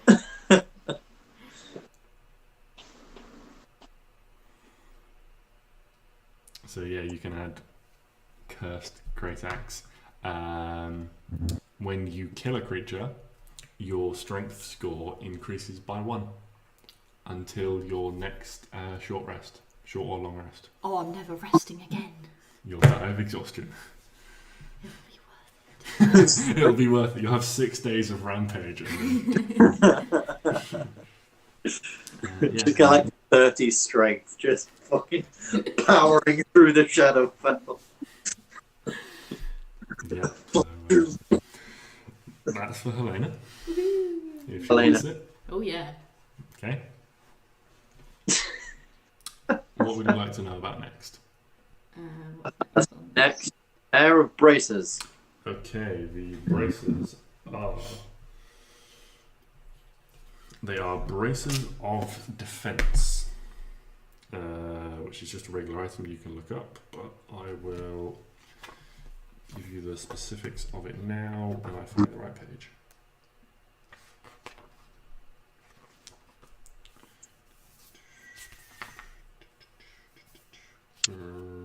It is. Races.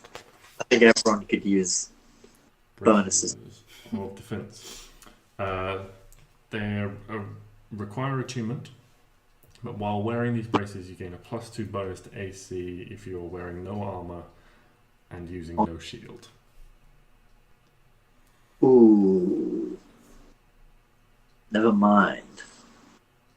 Although you could use that. Yeah, but like you only wear leather armor, which is only a +1 to AC plus then Dex. So this would actually give me more. This would give you the same as if you were wearing studded leather. Maybe more than I have. Yeah. You could either attune to these or just buy studded leather. How is it for this? I don't know, like. How long would it take to attune?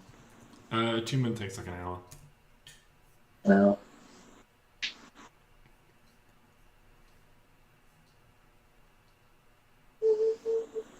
Unless Arwen likes to look at them. Nah, she's good. Yeah, she's good.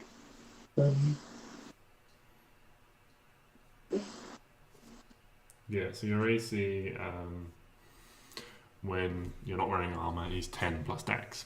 So this would make your AC without armor 12 plus Dex. Yeah. Which is the same as studded leather armor, which you just buy. What's like? I can get armor that's definitely not without using stuff. Then studded leather, Or is that like for you, studded leather would be the highest you would get anyway. yeah, I'll take this. Yeah, unless we found like magical armor, but you know, because medium armor will really only up you by Dex to a max of 2, but you've got like a 4 Dex, you'll eventually get 5, like an AC of 17, which is pretty good. Yeah, medium armor would probably only get you to around 16 as well. Yeah. Whereas, yeah. Take these. Yeah, Yeah, cool. you can attune to them on your next short rest. What's next? Right. The red cloak. I know what that is. That is the Cape of the Montebank. Of the what? Montebank. Montebank. Yes. Mountebank. We Mount E Bank. Mount Ebank. Montebank. This cape smells faintly of brimstone. While wearing it, you can use it to cast the Dimension Door spell as an action. This property of the cape can't be used again until the next dawn. Well, I like that. When you disappear, you leave behind a cloud of smoke and appear in a similar cloud of smoke at your destination. The smoke lightly obscures the space you left and the space you appear in, and it dissipates at the end of your next turn. A lighter or stronger wind dissipates the smoke. That is a feature I did not know about. Okay, so Piper has Dimension Door, so we can tell everyone what that does. So that's it just allows you to teleport up to 400 feet in any direction, as long as 500. I'm pretty sure it's 400, although I might be wrong. But yeah, in any direction, you don't have to see the space. You just have to know that. Well, you can just say like, I want to teleport 400 feet in front of me, and as long as there aren't walls there, or as long as you're not inside anything, boom, you teleport there. 500 feet. 500 feet. Mm-hmm. My lord. Yeah, so it's a space you can visualize, or somewhere you can see, or so if you're on the top of a hill and you want to get down, you can be like, I just want to be 500 feet from there. If you're outside a castle, you can be like, I want to be 20 feet left to like get inside the wall, those sorts of things. Anyone in particular want that? Otherwise, Stix will take it. Well, Stix doesn't have anything yet, so. He doesn't, No, but he also feels bad about not fighting a dragon. So you guys get first pick, I guess. Stix can have it. Okay, cool. Mm-hmm. Ooh, red cloak now. Which I wish was green, but there we go. Red works. Oh, then Arwen just has to have it then, because it really fits so much. I mean, Stix does have Misty Step, which, as much as obviously that's not like 500 feet. I mentioned, or you can also take someone with you. Don't forget, one person. Oh yes, you can take someone with you, You can take one willing creature up to your size, I think. which might be good for Stix. I mean, because I'm an upfront fighter. Arwen, you're an archer. Clary's a bit of both. Neo's up front as well, so obviously I can either grab Neo and bolt, or grab Klari and bolt, or grab Neo and bolt because Klari can just disengage and fucking be faster than us. Okay, cool. Yeah, one willing creature that is your size or smaller. Okay. How do you spell? Mountebank, Mountebank. Mountebank.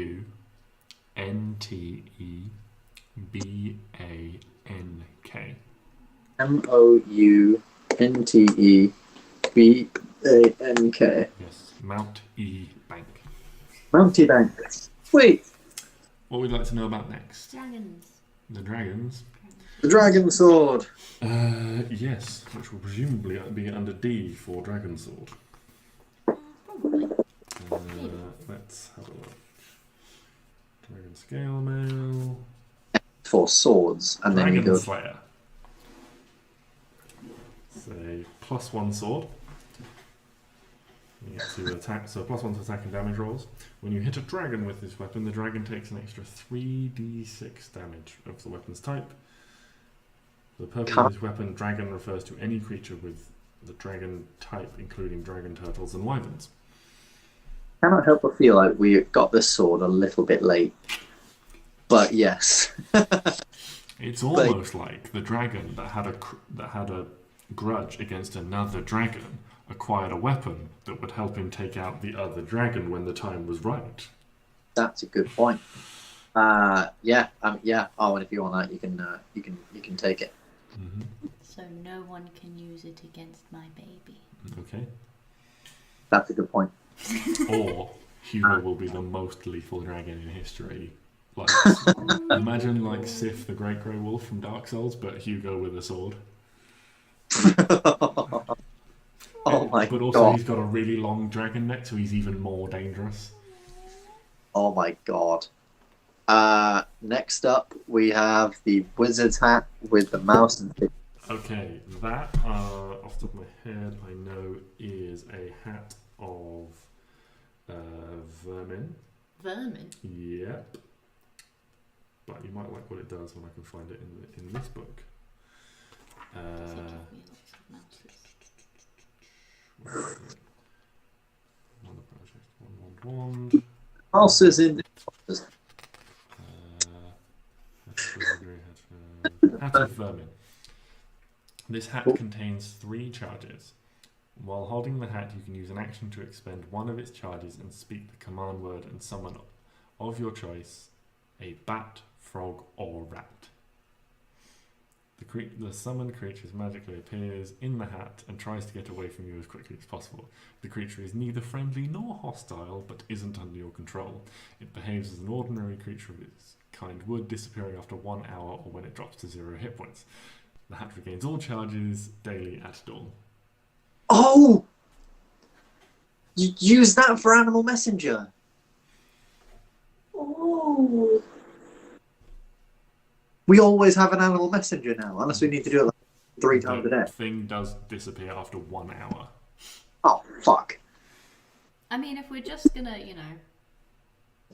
send a quick message. Futz around. Otherwise, distraction. Distraction. Someone's about to attack you. Like, rat. Frogs. A plague of frogs. It's not a very big plague. There's only 3 of them. Or if, like, one night we're really struggling to find food and none of us have rations. Frog Just legs! No, not the cute frogs. Maybe it was an ugly frog. Okay, yeah, if it's an ugly You're gonna have to roll a d20 every time. Okay. 11 or above, it's a cute frog. 10 or below, ugly frog. then Arwen has the weird frog hat. The hat of vermin. Yeah, are you fine with Owen having a weird frog hat? There you go. You Owen can each have a pet a day. One pet per day. for an hour. Frog. It's one of them ones where it's like, I'm going to give my players it, but I have no idea when or how they're going to be able to use it. Yeah, exactly. It is exactly one of those things. I fucking love it. You're welcome. Can I talk to them? I mean, if you can't speak with animals on them, you could. Do you think it's like the same frog every time? Oh no, it's not, because it will be an ugly frog or a cute frog. Oh my god. Maybe it's just having a good hair day. Oh my god. Oh. Could it be in like appearing and it gets murdered and eaten and then it just keeps doing that over and over? What a torturous existence. Oh god, we can't. Until we know if it's the same one, we can't eat it. The whole thing will be trying to look as cute as it possibly could every time. Oh, I think my heart just broke a little bit. Oh no, we can't eat The it. next one is the blue fire obsidian longsword. Okay, so Just when you hand this one over, Elwyn examines it. It's like, this is a princely piece, incredibly valuable, but just a bit. I mean, it seems sturdy in its construction. It sort of takes it and it gives it like a few test swings, and it's incredibly fast and light. I don't sense it has any extremely magical properties. It is still a +1 weapon. I don't know. Wherever this was made, it's incredibly rare. I've never seen or heard of anything like it.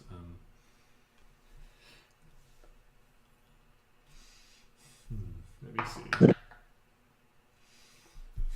If I had to put a, if I had to stamp a guess, I would say it's a dwarven make. But beyond that, I'm afraid I'm not very helpful in this. But as far as you know, it just has a +1 to hit. Yeah, he's cast thing on it, so it's just a +1 weapon, but it's a very rare and unique weapon being made from this sort of like, you know, this black obsidian with these like flecks of like almost like blue fire within it. Are people okay with Stix taking the cool obsidian longsword? Okay! From one dwarven sword to another one. Is there a name for this thing, or is it just Blue fire obsidian longsword. blue fire obsidian longsword? Fucking sweet ass.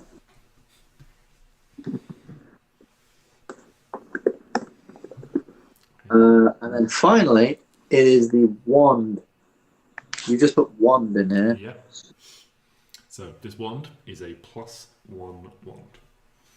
Spells cast through this wand have +1 to attack and +1 to spell save DC. Ooh, we're all spellcasters. This is. I feel like this could be a thing we could share around. Unless you need to attune to it. I don't have that actually written down as it's.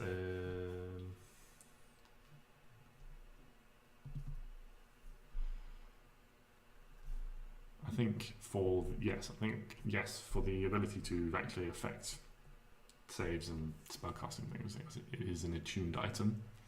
But yeah, so it would affect, but you have to be wielding it at the time.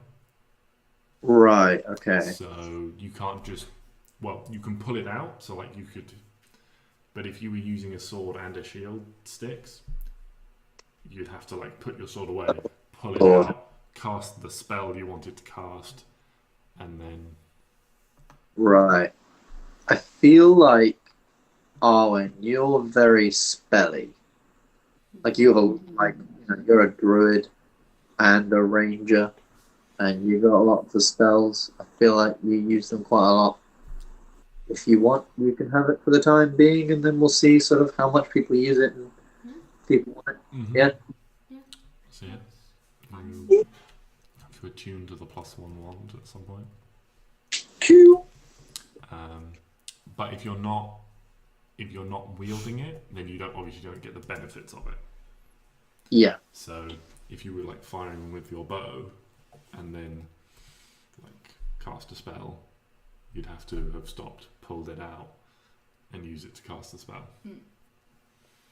So, or if like you were climbing and you tried to cast something, then you'd probably say that your hands were busy climbing or something like that. What if I do it with my mouth?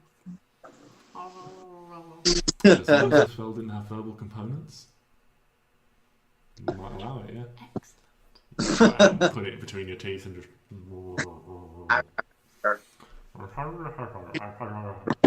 Cool.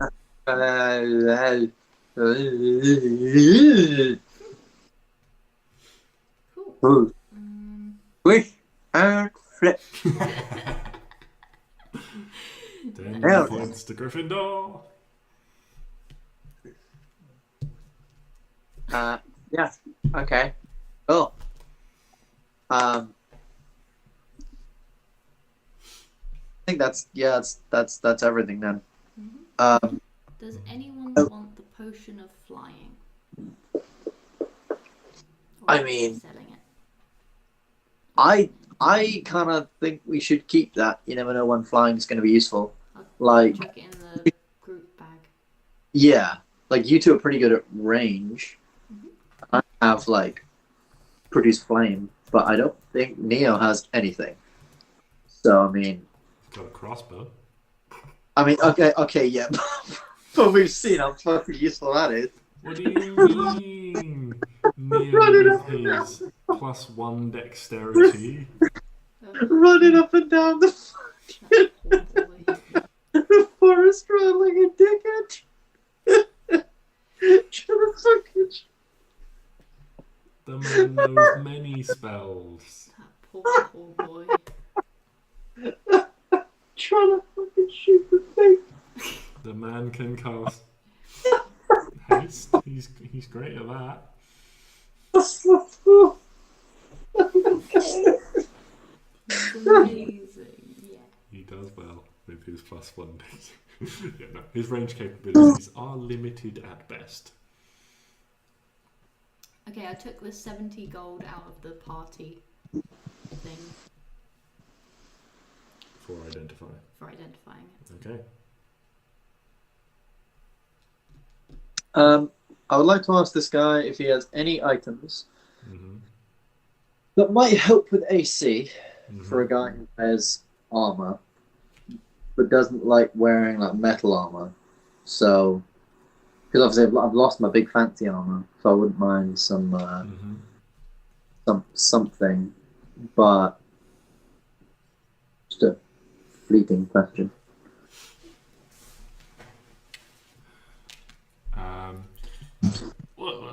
Yes, actually, now you mention it, you did have a. I remember, more of our weapons. Myself, a good offense is as great as a good defense and all that. But you did have a rather fine set of bark armor.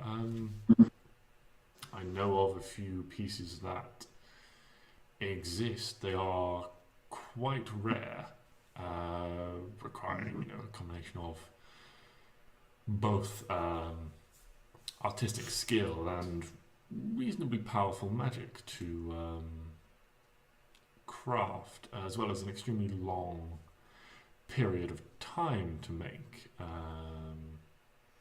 That's the crux of a lot of it. It is indeed. These things are generally bespoke. A suit like this is often worth a pretty penny to a lord, as this is fits in with our elves' natural affinity for the forest. Although you will find there are many lords out there that do prefer the bright and the shiny. I see. You may find such pieces do exist. You may find that there are masters that are in the process of crafting or keep one on hand. Unfortunately, nothing has crossed my path for some 20 years or so. But it is a thing that is potentially out there that more people are crafting. So Indeed, yes, there are some elves crafting. I know of, I believe, 2 in the trade in Themyscira. There was possibly you might find some in Yelion. I remember hearing word that his lordship over there was commissioning some new arms and armor at some point. But by the time those rumors reached my ears, it was too late for me to send anything to compete. But yes, I'm it's. And it's so from this, I gather, it's mainly an elven thing. It's not something that maybe. Indeed, I would not expect to find any other race out there. I mean, we are a long-lived race, There may be a few that have left the borders of the forest and choose to seek a living elsewhere. But your chances of finding those are far slimmer out in the world. But don't give up hope. There may be some. Okay. I know there is at least one relatively famous elven crafter in Winstad. I would not expect to find anything with the dwarves. They are far too rigid in their mindset over rock and stone and metal being the superior elements. Yes, I gathered. Okay. Awesome. Thank you for your help then. Thank you for that information. And I think that's pretty much all I would really come for. Mm-hmm. Or kind of look for. I've got a magic sword now. It's all a paladin needs, really.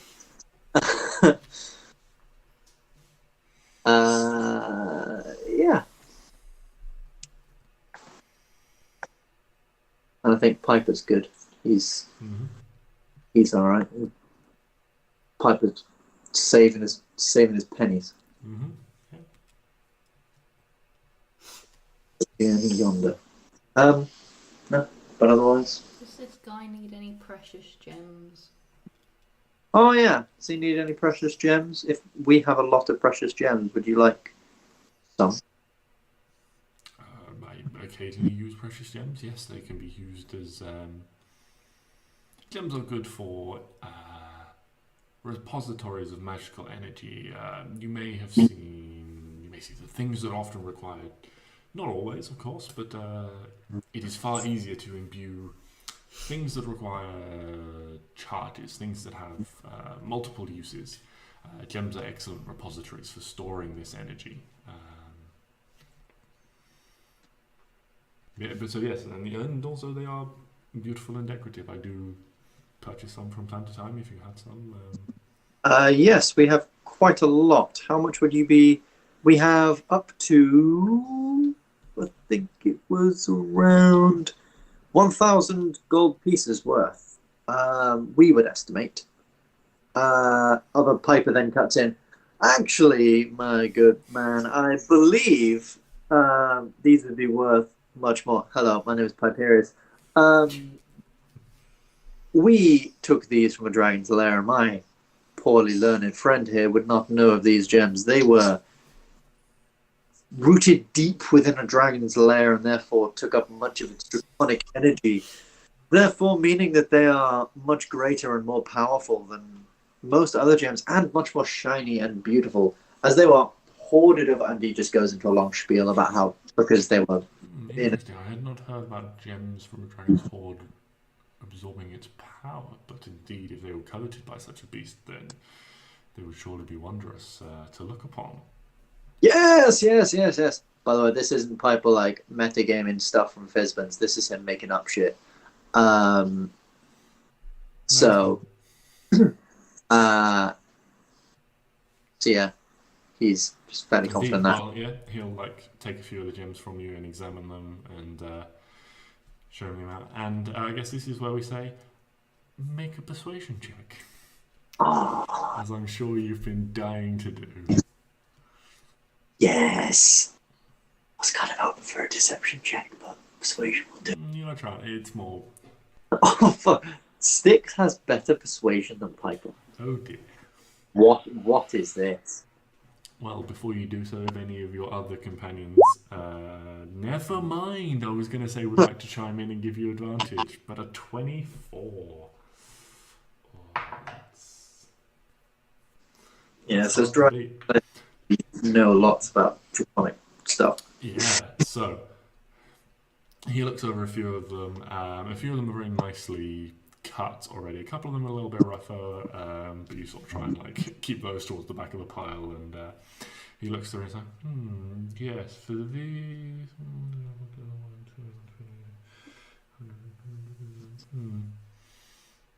How does 1,100 gold for the whole lot now sound?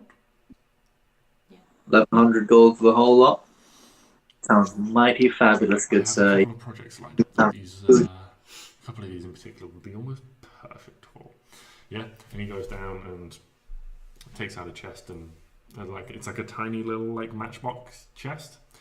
Like place it on the counter and it goes poof. Cast a spell, the chest goes up to large size, opens it up, and pulls out 1,100 gold, and then does the process of close the chest, shrinks down, puts it away again. Fantastic. 1,100 gold. What's that divided by 6? 183. So I guess everyone I had have a remainder there. 0.3.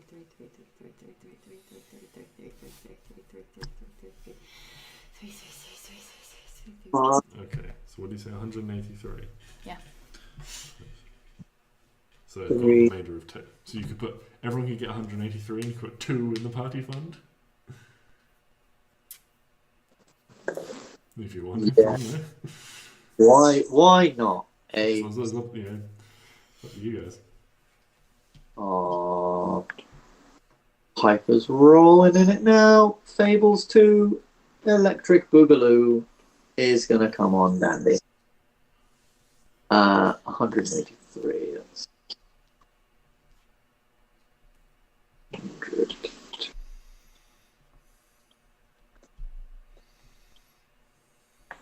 Okay. Cool. Anything else you want to try and sell while you're here? Anything you're looking to buy? I mean, you've all got a bunch of stuff, so... Yeah, we've all just received a bunch of things. Mostly, you know from this store that Arwen deals with weapons, generally. Neo keeping it or putting it in the party fund? Neo keep his portion, if you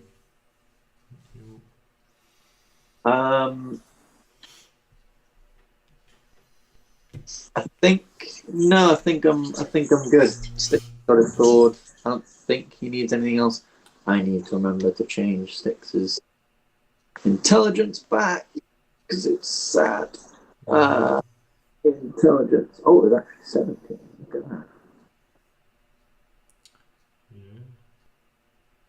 Yeah. Mistake. Otherwise, no. I think I'm good. Would we get like health potions from here? Probably not. Okay. Can we just say wherever we get health potions from, we just pick up a couple of those? Mm-hmm. Yeah. I'm thinking, how many do we have in the bag at the minute? 2 greater and 1 superior. Could we pick up then just 4 regular ones? Yeah. 4 regular ones?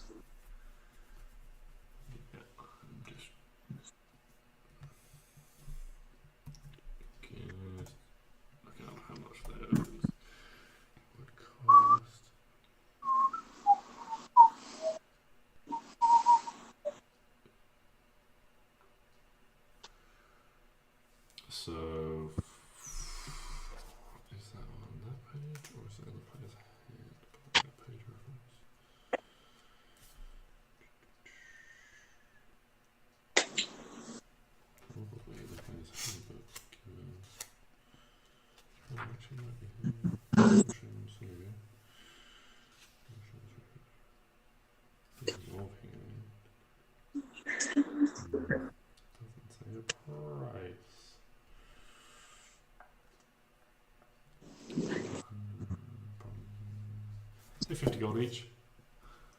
So if you get one at 4, like 200 gold. 200 gold? Yeah. For 4. Yeah. 50 gold each, and then we just like get our own. Or like, Stix is gonna get his own one. So. How much are they? 50 gold for a regular healing potion. And then Klari says she's gonna buy 2. Ooh. Oh, so 4 is the limit you can purchase from this person. They're not like, they don't have like racks and racks of them. So like 4 is about the maximum that this seller would have in Stockholm. Like, I see. if you wanted to go like up, then they might have a couple of higher ones. But the costs like scale exponentially. I think because we have some healing in the party. These are for like, when stuff's low or when we think we're going through something big. And generally, I think those health potions should. Personally, I think might be okay. But So Clary got 2, you got 1. yeah, I got 1.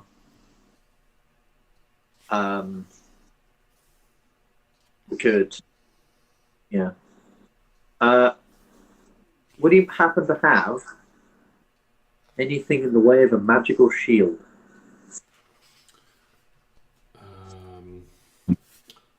Or something of the like? Yes, I do believe I have such a thing in stock, although for a gentleman who said he was of the trying to steer away from metal, this may not be exactly to your taste. Yeah. If it's big and metal, I think I'm okay. Unfortunately, yes.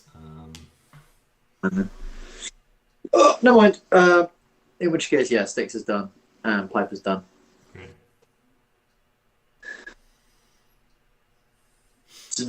Anyone else? Oh! Do we want to get Neo like a +1 sword? Or +1 something? Don't know if that's the thing we might want to get him. Yeah, well, I don't know what he's got, really. So at the minute, he has Really lost. a glaive that Piper bought him, but it's just like a regular ass glaive. Yeah. It's just a big stick. Would this guy maybe have like a +1 glaive or something of the like? Literally, like just basic +1 will do. Or one weapon that Neo would like. I don't know what Neo might like. Entirely up to him. Yes, glaive I'm not 100% sure of. I will have to take a look. If you're favouring the longer reach, I know I have at least one spear in the back. He pulls like a book out and starts sort of flicking through what he's got in his inventory. So indeed, if you were looking for something, again, with the range, you're mounted for... No, probably... I do have a rare lance that has come into my possession. But unless you're doing a lot of fighting on horseback, or maybe not. What else has got reach? Halberd? Yeah, so... it's glaive, maul. The maul have range? Fuck. The maul... Oh no, sorry, it's heavy two-handed. It's not got reach. Pike. Whip. There's not a lot with reach. No. Yes, so I definitely have a spear, a lance, and I'm not entirely... Oh, it's just a big hammer. yeah, a maul is like a big... It looks like one of those Yeah, meat it's massive, tenderizers. One day I want to play a dwarf with them. I just think that's a pretty cool image. Yeah, I wanna like... I was torn because of my shield, but I'm the dark, but I'm really kind of like attached to the idea of like getting a handle extension for his hammer and just turning it into a big fucking maul. That would be so badass. That would be so cool. Because Talison's character in the Campaign 3 of Critical Role has one. And I see, and it's just, yeah, I just think they're cool. The brick Yes, on if you're looking for a reach weapon, I do have a couple. Magical, well, I have several, but magical, I have a couple. I'll have to check about a glaive, but I certainly have a pike in the back. +1, you're looking something in the region of around 750 gold for that. Would Neo want +1 pike to 700 gold? Yeah, I mean, yeah, he's got a share of the loot, so he's got like 2,000 gold to play with. Yeah, I mean, if he would want it, then yeah, makes sense to give it to him. Yeah. So, just because obviously, you know, we are fighting undead and potentially some fiends with what we learned in the thing with that chained demon somewhere. A glaive So- has a pointy end. Yeah. I thought it was just a big stick. No, a glaive is like a sword on the end of a stick. I thought it was just a big stick with a big meaty head on it. Just a big clump of wood. You thought this Pike is entire like a... He's just going around just going... clump of people in the head. Yeah, pike is like a long... there's like a long spear. Yeah. Yeah, pike is like a mega spear, Hmm. basically. In my head, it was kind of like. He was like, maybe not the pike, but do you see a halberd? It's like a big, like axe-like thing. Yes, with glaive. Yeah, and so the guy goes in the back and Glaives. comes back with his weapon. It's got this incredibly long handle, and then it's like this large, like axe head on one side, and it's got this like hooked, or like curved, almost like fang-like tip on the other side, to sort of balance it out. So, yes, if you're a man that's used to a glaive, you may find this a little bit more cumbersome, but a lot of the same fighting style tricks that you've got should work once you get used to the weight and the speed of it. I'll just add to his sheet +1 pike. He's gone for the halberd because it's a bit more. It's a bit more cut. It's more slashy, like the glaive. What's the difference? A glaive is more sword shaped. A halberd is more axe shaped. Is there any in-game difference? No. That is very strange. I say no. I will double check officially, but they both have reach. They're both a D10, I believe. They're both 1d10 slashing, heavy, reach, two-handed, and they both cost the same, and they weigh the same. So officially, no, there is no difference. It's just stylistic.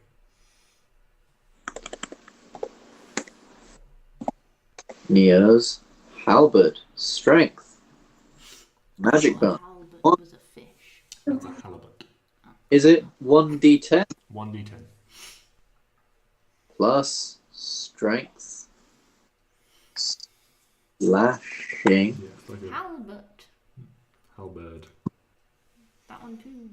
That one's got That one you can't really stick it in them. You only stick them in there like that far, and then you've got a big axe. Yeah. Well, it's more like a slashing weapon. But they deal slashing damage to you, like That would hurt. cutting with the axe head, rather than, you know, like a pike is a very stabby weapon. So that's why. You know, this bitch. Whatever the fuck that weapon is that you've googled is called spiked chain and looks evil as hell. Neo's helmet. Totally not ugly. Totally not ugly. Nice. There we go.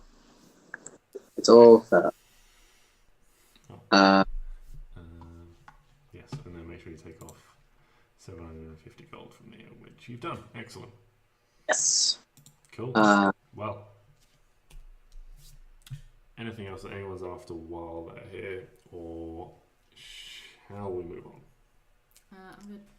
after this lovely shopping episode? I love shopping, as you can tell.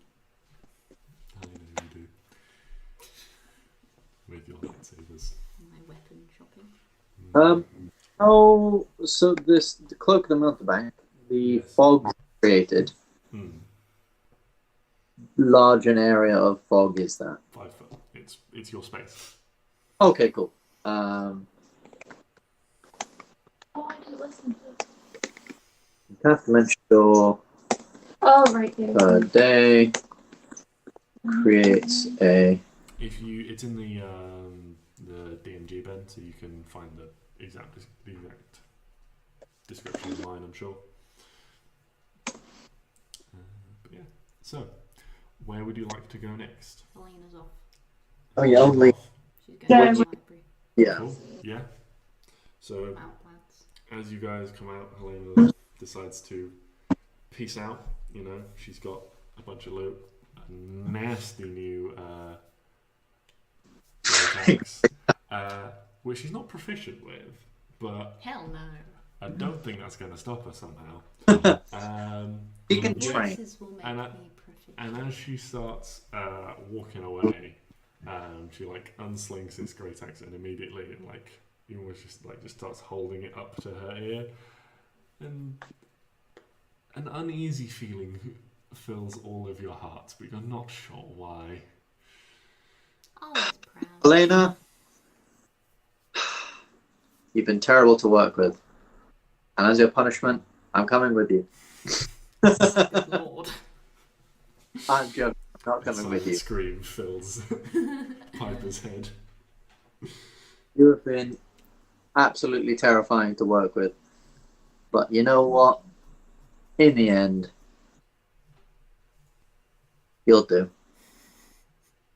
You helped me come out of a thing, and so for that, your tale will be told when I'm drunk one night in a tavern.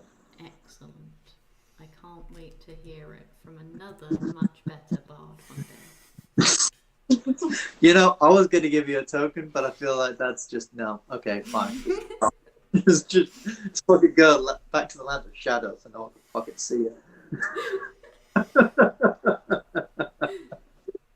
I like to think that while we're doing our adventure, they accidentally meet back up and they have the greatest adventure of all time. Oh yes. In about 20 to 30 minutes, some poor desk clerk is going to have the fright of his life when Helena comes in asking to access the library. What's up? So, where are you going next? Are you going anywhere next? To find my child. Okay. You're leaving the city today? What we've been walking around all over the You've place. been walking around, I mean, you've seen a few people. It's still only sort of like around midday, early afternoon. You know, to like go and see a few people and like sell a few items doesn't take huge amounts of time. You know, it takes a little bit of time to sort of cross the city back and forth to the different districts. Well, we could go today. I think Piper will basically say, like, I will help you get there. Like, I'll eagle you over there, and then when I'm there, I'm gonna split off and go my own way. But as my last thing to make sure you get there as a thank you for helping me get out. So whenever you guys want to go, I'll bamf into an eagle and get us going. Happy to go now. Happy to go later. I'm good whenever. Okay. If no one else has got anything to do. I think I'm good. Okay. That's good.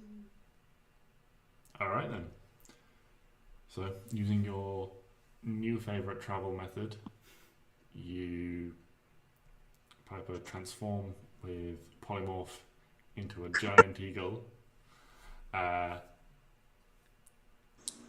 With one slight issue. 4 people are riding on the back of him. Yeah, Helena's just left, and Oh. Helena owns the magical necklace. She's just giggling as she's twirling the necklace and reading these fun books. Piper, no. Yeah. Okay. As soon as we realize this, Piper's gonna cast sending. You go, Helena. No. We have. Fuck. We have an issue. We could really use your magical necklace. No. Could you come back? Sorry, bad connection. Go to the library. If I could be bothered, I would kill that motherfucker. And if Orsa's afraid of getting absolutely demolished. Yeah, she's got a scary axe now. Yeah, she has a massive fuck off axe now. I ain't touching that shit. How many small rodents has she killed along the way? Does she get strength if she just kills like little things? I'm gonna say like a mouse wouldn't count, but What about like? a dog maybe. No, never. Dog.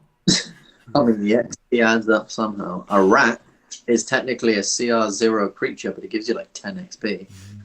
What about a fat rat? Maybe like a giant rat, like a Breeding. dire rat. Yes. They're not just wandering around the city though. You couldn't kill like 6 on your way to a library. Unless you were in a really, really shitty city. Then I think the library might not be so good if there were dire rats running around. I don't know. That's probably where the best books are. Anyway, this lovely segue aside, Piper's a giant eagle, and the 4 of you are. Can I fly? I think Piper would have like, because he did the sending, made sure before Okay, he was. so Piper's not a giant eagle. So, in actual fact, fuck, is oh no, oh Piper has plans. No, Piper can't do that. I can't. Gonna cast someone else and then me, but I'll do that because that's 2. How much water is there? Oh, none. Probably not, other than like small streams and things that you might find.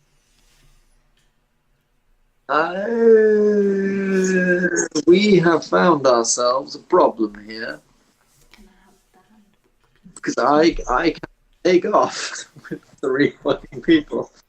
Wait, can you only turn into an eagle?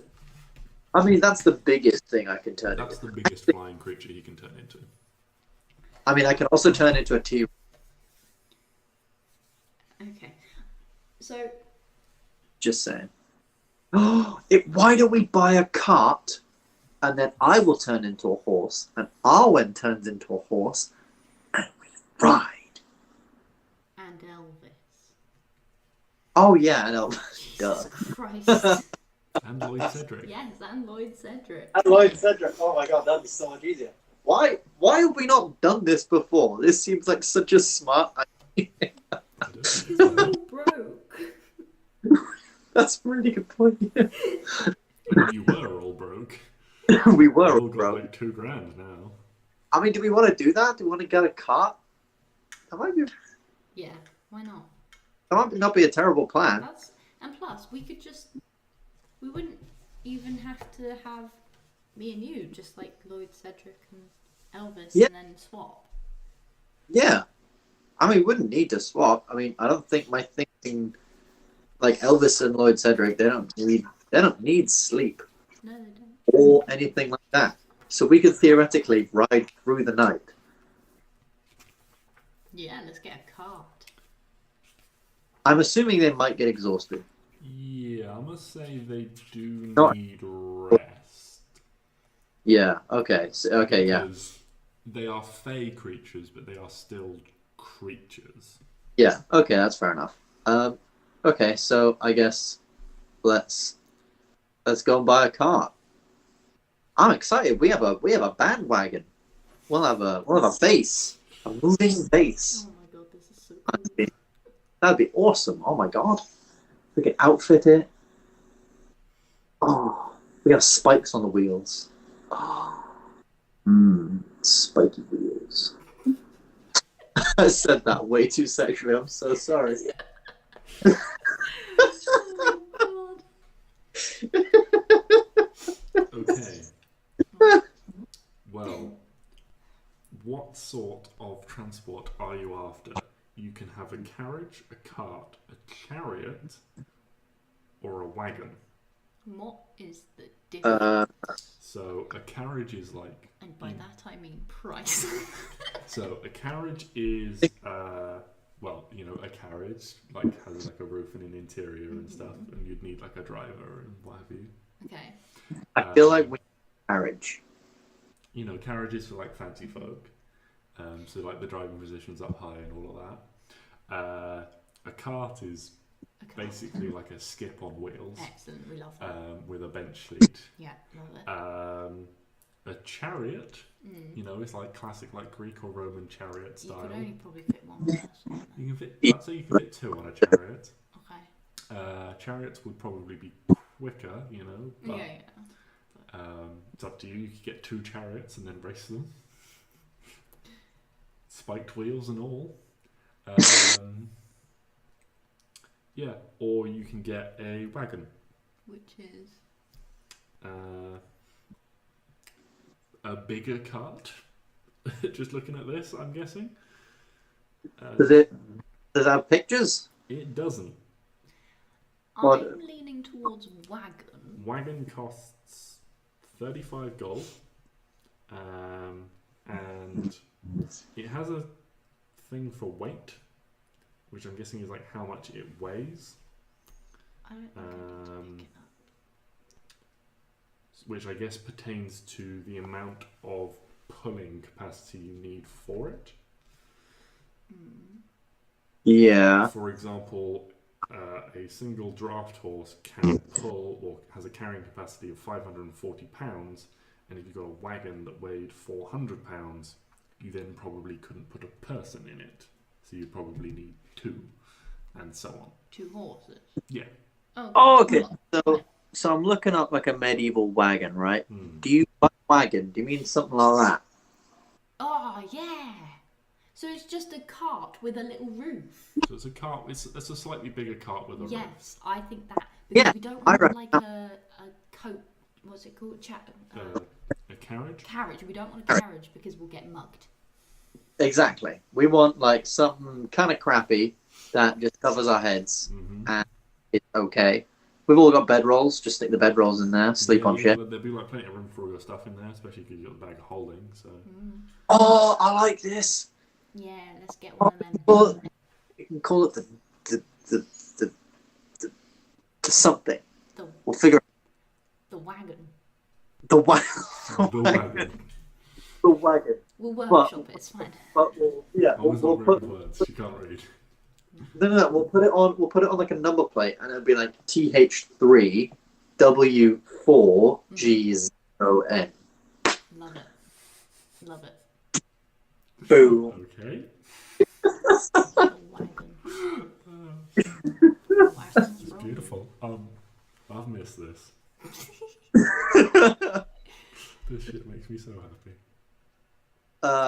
Okay, yeah. Let's go buy a wagon. Okay. Oh my god. Yeah, for the sake of I'm just gonna say you can buy a wagon for 35 gold. That's cheaper than I thought. That's God. Let's buy 1,000 of them. 1,000. No. I don't think you have that much. No. Because also you need to buy the horses to pull them. Or we just sell them on and make more money. For 36 gold. If you're really persuasive, you sell them back to the guy you bought them for. Ooh. You, sir, are now out of wagons. Can I persuade you to buy a wagon? Such a good idea. It's not a bad Darwin ideas. supply and demand. Exactly. He who controls the market controls the world. Okay, so we're buying a wagon. 35 gold. Yes. Just fuck it, Stix or just. No, I'll tell you what. Because Piper can't actually, he's not useful anymore. to not be mean. The sass. To not be mean to the guy, but like his thing for sticking around was I'll just turn into an eagle and make sure you guys get to Hugo on time. I guess he'll do before he leaves. He'll do a scry real quick on Hugo to make sure he's still there. Yeah. Would he still be there? Okay. Well, So you cast right, you see the same thing in your crystal ball. All these like colors as you're like playing your lute, forming as you like each note like almost like forming a different color that when you finish your casting resolves into this image. And yeah, you're rushed across. You recognize Rosenzen as a city beside the Rose Lake. Yeah, and you now as you go in, you can see. Now you know where they are. You can see the details for the Halfway Pint inn where they're staying. It's like this nice, like 3-story inn, and focusing, and you see a small black dragon sitting in a warm patch of afternoon sun on a bed. okay. See, Small amount of bones lie next to him on a plate, as if he's been brought a meal recently. And as you watch, the door swings open, and in it you see Lady Genevieve and this unknown male. He's still got a bandage around his leg. Sort of like leans quite heavily on the door frame, and then like walks into, like limps into the room, settling himself in a chair. Lady Genevieve walks over to Hugo and sort of crouches down in the sunlight. And as he does so, he like wakes up and like, turns to look at her, and you hear her say, "Hugo, I've got some good news. I received a message. Apparently, Arwen and Stix are still alive." There's almost like a momentary pause, and you recognize like the look on like Hugo's face when he's like exchanging images, like the way he communicates.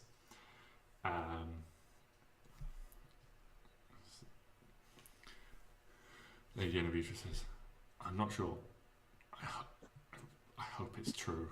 I didn't recognize the voice, but so I don't know, but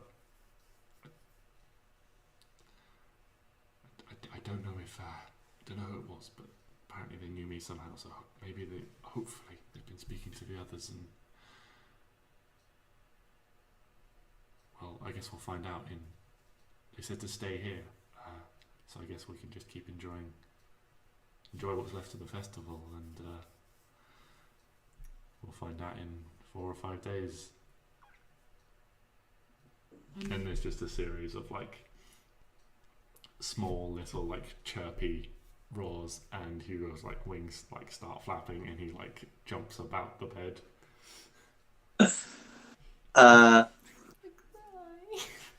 Don't cry. This was supposed to be happy. It is. and I can't handle making you cry for a 3rd time in D&D. So cute.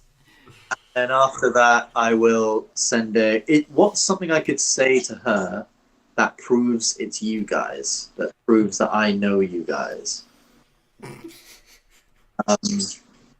We know your boyfriend.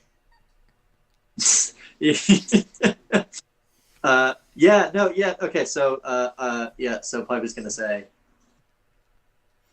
send a sending spell to her and say, "Hello, me again. They are now on their way."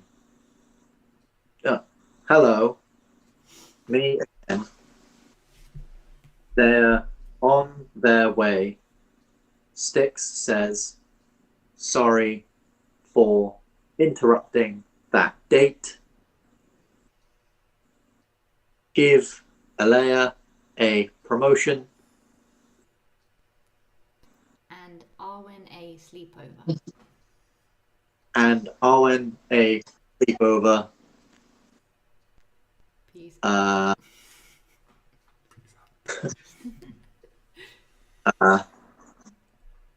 And then the last one would be Fables forever. yeah, Fables forever. Fables forever. Peace. Okay.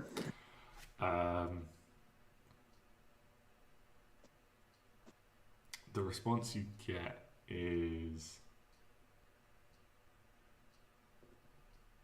more guarded.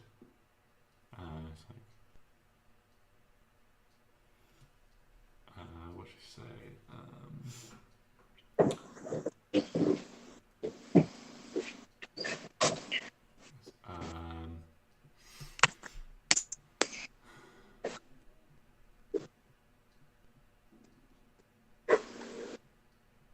I hope you're telling the truth.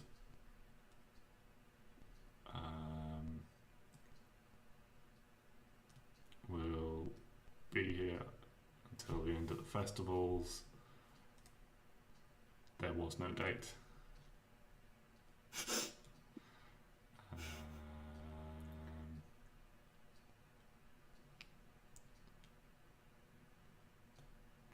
A few words are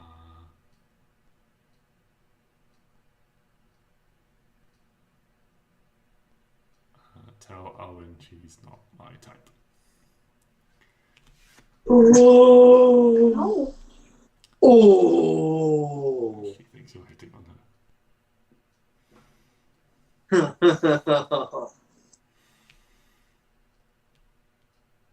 Wow. Bitch just gone down. I got out there anyway.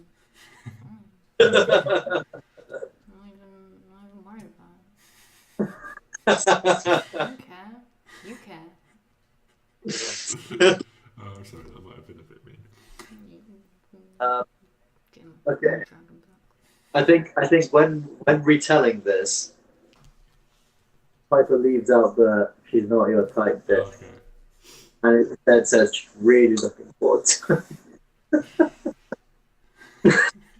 Oh, goody. At which point Friends.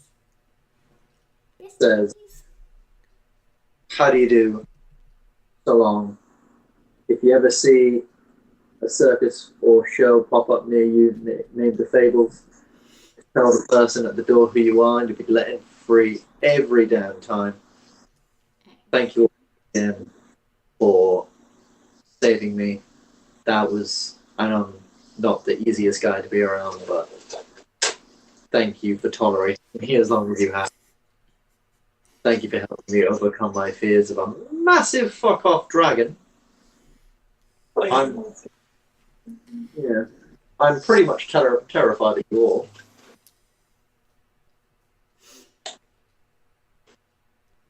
I'm gonna go get drunk. Oh. Bye." Hey. Okay. And with that, Piper finds a convenient tavern and places down a hefty sack of gold and is just like, keep it coming. And as sorry, go on. Yeah, I was just gonna say, and that's Piper. That's Piper. Yeah, and as we pan out, we just have the image of our 4 adventurers, one of them driving a cart, pulled by a leafy elk and a midnight black warhorse. So cute. 3 of them riding in the back in the late afternoon sun. I think that'll do it for this this session. And as it pans out, you just hear the echo. I don't know how to drive this thing. Nope. That's true. None of you have proficiency, I believe, with land vehicles. But we do have our mounts to communicate with, so we can kind of just tell them to mush and hope that works. Yeah, that is true. Yeah, we'll figure it out. Yeah. We'll There we pick go. this up again next week, as long as no one goes on holiday for 2 weeks again. I'm sorry. Although it will be Wednesday next week, because someone's going to a concert.